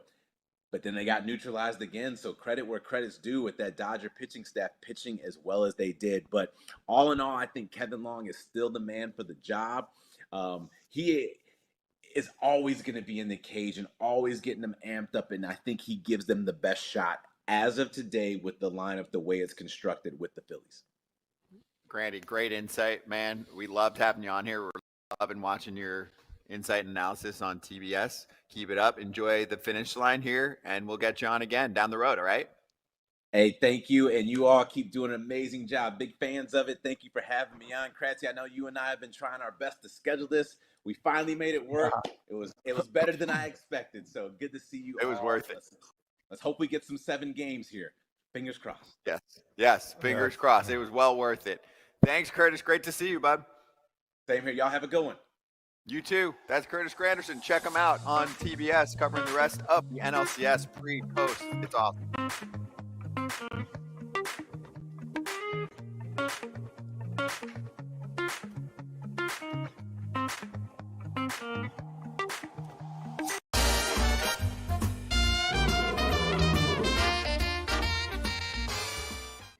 You got us. BetMGM locks, you got us. I had to go the other way. That's because you guys did that one. That's all. We're not all going to go the same way. Some of us had to win. We're stepbrothers. Can't have all losers. So, updated money bags. We're down. We got work to do. I actually was up for a while. Now I'm in a rut again. Playoffs are tough, dude. Yeah, they're tough. I'm 1 and 2 betting really high numbers. That's why it looks so bad. But only 3 bets, 1 and 2. We're gonna switch that up today. Okay, then you go first, big boy. Yeah, I'm gonna stick with the Wave. I talk about the Wave all the time. Seattle Mariners. They've been doing well. They're going home. Kirby's on the mound, right? If I'm not mistaken. Yes. Big dog. Kirby against Biebs. Jorge Kirby against Beebs. Guess what? Beebs, no, not today. So money line, Seattle minus 130. I'm going 650 to win 500 again. Get me back to close to even pretty much. There you go, big boy. All right, so for me, I'll go 260 to win 200 on the same Lockerooski. Oh, God. Yeah. So here's the thing. I like Shane Bieber. I think he can pitch in these spots, but the Yanks got to him, right? Yeah. Oh, yeah. And the Yanks did not get to Cam Schlittler. They did not get to Kevin Gossman, right? Mariners looked like a different team against those guys. Mariners look like they're a much better offense right now. So I think Beebs could run into some trouble here. A lot of the underlying metrics for him since he's been back are not good, and I feel like it's a guy going out there pitching without his best stuff and making it work, if that makes sense, because it's a hard hit rate, the barrel rate, the exit, blah, blah, blah. All of that stuff is up for him. So I think he can pitch his way through some things, but it's going to be tough. And regardless, here's the thing. Even if he does have a nice outing, he's not going more than 5. He hasn't gone more than 5 in like a month. You go back to the Blue Jays bullpen. So I got Mariners money line. We'll do the others when we swing back, Kratz. We can get your pick, and we'll get Pap's pick because I know they're different. So I just wanted to piggyback off what Todd Father's saying, and he's pissed that I'm tailing what he's doing. As long as Kratz doesn't do it, we're good. I have received word that Kratz does not have the same lock as you and me. Ooh, thank God. So we are safe. Yes. But anyway, we'll get Kratz's lock, and Pap's going to chime in with his pick. We're talking about Alex Bregman for 2 minutes in the next segment.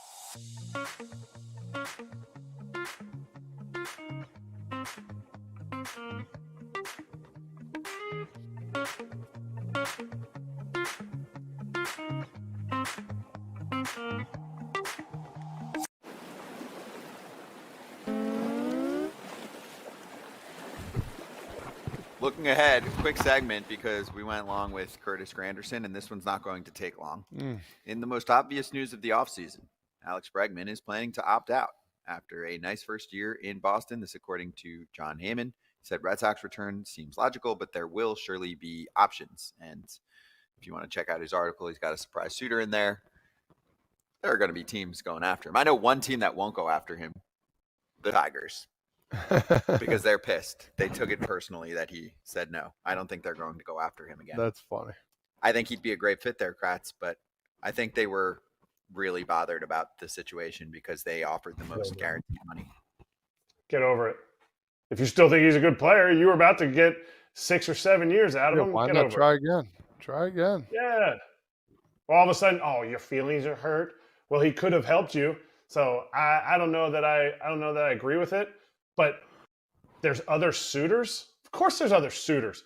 And also, he's a free agent. Help him go enjoy his time. He shouldn't be talking to other teams yet. He hasn't opted out yet. Let's follow the rules. And I want to see what Boris does for him. Boris, the second year of these types of contracts where they don't get what they want the first year, has absolutely cashed in for his guys. So I'm excited to see. Look at Snell. Look at Chapman. Look, those are recent examples. I'm excited to see what Pete Alonso gets too. So Bregman did everything he needed to do. Yep. Them opt-outs working for a lot of them.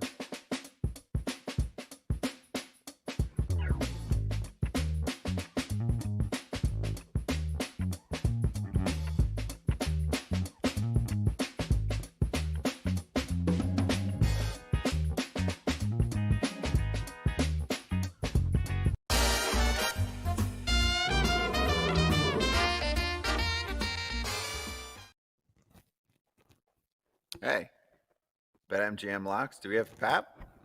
Or we're just showing it? We got a Pap Pickaroo? I think we do. Yo, it's Parlay Pap. Yo, it's playoff Pap now. Hold up. It's coming through. Let's run it.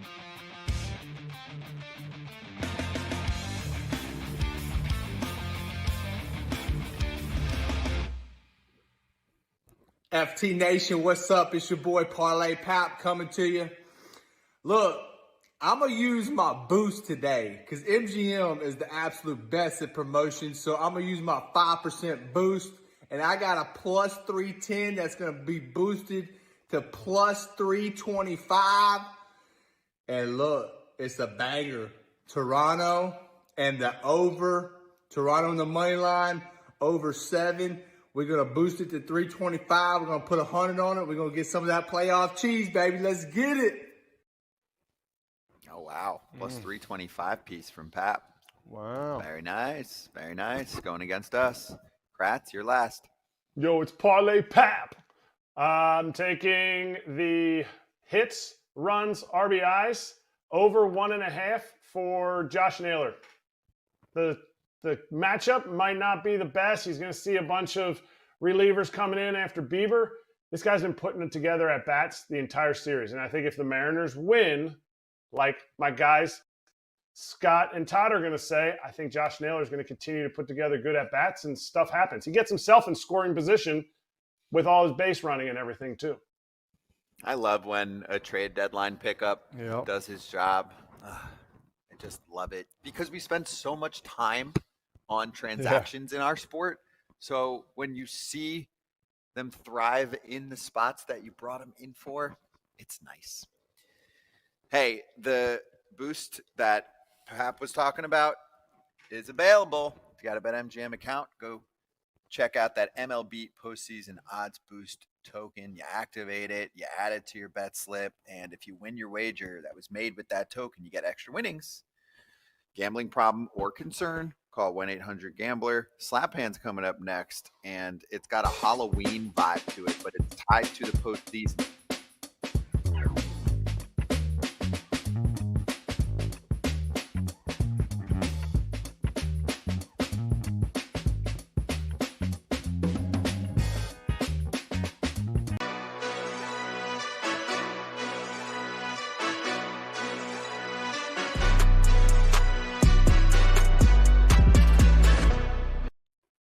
All right, let's slap. And a quick shout out to the hotel out in Milwaukee that scares everyone away. Teoscar Hernandez added fuel to the fire that he's not staying there. His wife was spooked by the ghosts. That's the Fister out in Milwaukee. It gets a ton of attention. I don't know if it's good or bad attention. It's a little bit of both. Some people that are into that stuff like to go there. For me, the place is dated, so it's not for me. I know there's some cool parts to it, but I'd rather just stay in a nice, clean, fresh spot. That's me. And that's Mookie Betts, too. He doesn't stay there, and some others don't either. Sorry about it. I've had a weird problem there that, TV just went on for no reason in the middle of the night, and I wasn't happy about it, Kratz. I was nervous. It's not a big deal. Yeah. It is a big deal. If you don't get your sleep, that's a big deal. Yeah, Need that you sleep. need a beauty rest. Forgot my... Now we're going to do it.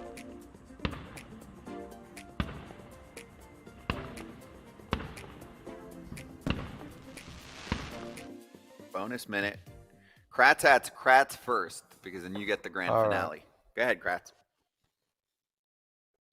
This is a big decision, bringing in the next manager. Whoever it is has to be able to get along with Preller. And they're still in a winning window. Preller built this team to continue to win. And even at the trade deadline, the guys they brought in, time to win right now. So whoever's coming in, you better hit the ground running day one. Now it's my turn. I'm going to go turn this hat around finally. Nice. My hair's all messed up. Little Yankees. What? It's got the wrong side. It's got I don't know what this is. Maybe it says New York. I don't know. Yankees, whatever it is. But it's pretty unique. You don't really see. Show the front, though. Excuse me. The front with the little snake sizzle. Love it. Love it. Fits just right, too. Let's go. That's cool. What do you think, Kratz? Great. That's an A+. That's an A+ for uniqueness. Take the sticker off. Clearly, you didn't take the cardboard out of the cardboard. But it's okay. I mean, we clearly know you're a Yankees fan. We know you're a Yankees fan, and it's unique. I don't think there's any team that has more hats out there, and I love seeing unique Yankee hats. Pretty cool. And the snake is really nice. Yeah, it's a good little. Yeah. You can put it on any logo. San Diego one would be pretty cool. Very nice. The year of the snake. It is the year of the snake. Is it? For real? Yeah, Is for it? Chinese New Year. Oh, It is. so then maybe Yeah. that's where it is. That's probably what it is. Wow. I wonder if there's a 2025 is the Chinese. year of the snake. I wonder if there's a Chinese hat that says New York in English, just like your English hat says Chinese, says New York in Chinese. And it says year of Todd Father, and people are like, Oh. huh? Ooh, Todd Father, home run hitter. How you Hey, if you want 20% off the Lids QR code, bottom right, support Lids NFT. Otherwise, everyone, we will see you tomorrow. No post-game show today. We'll have more news on more post-game shows the next couple days when we talk tomorrow at the beginning of the show. See ya. See ya.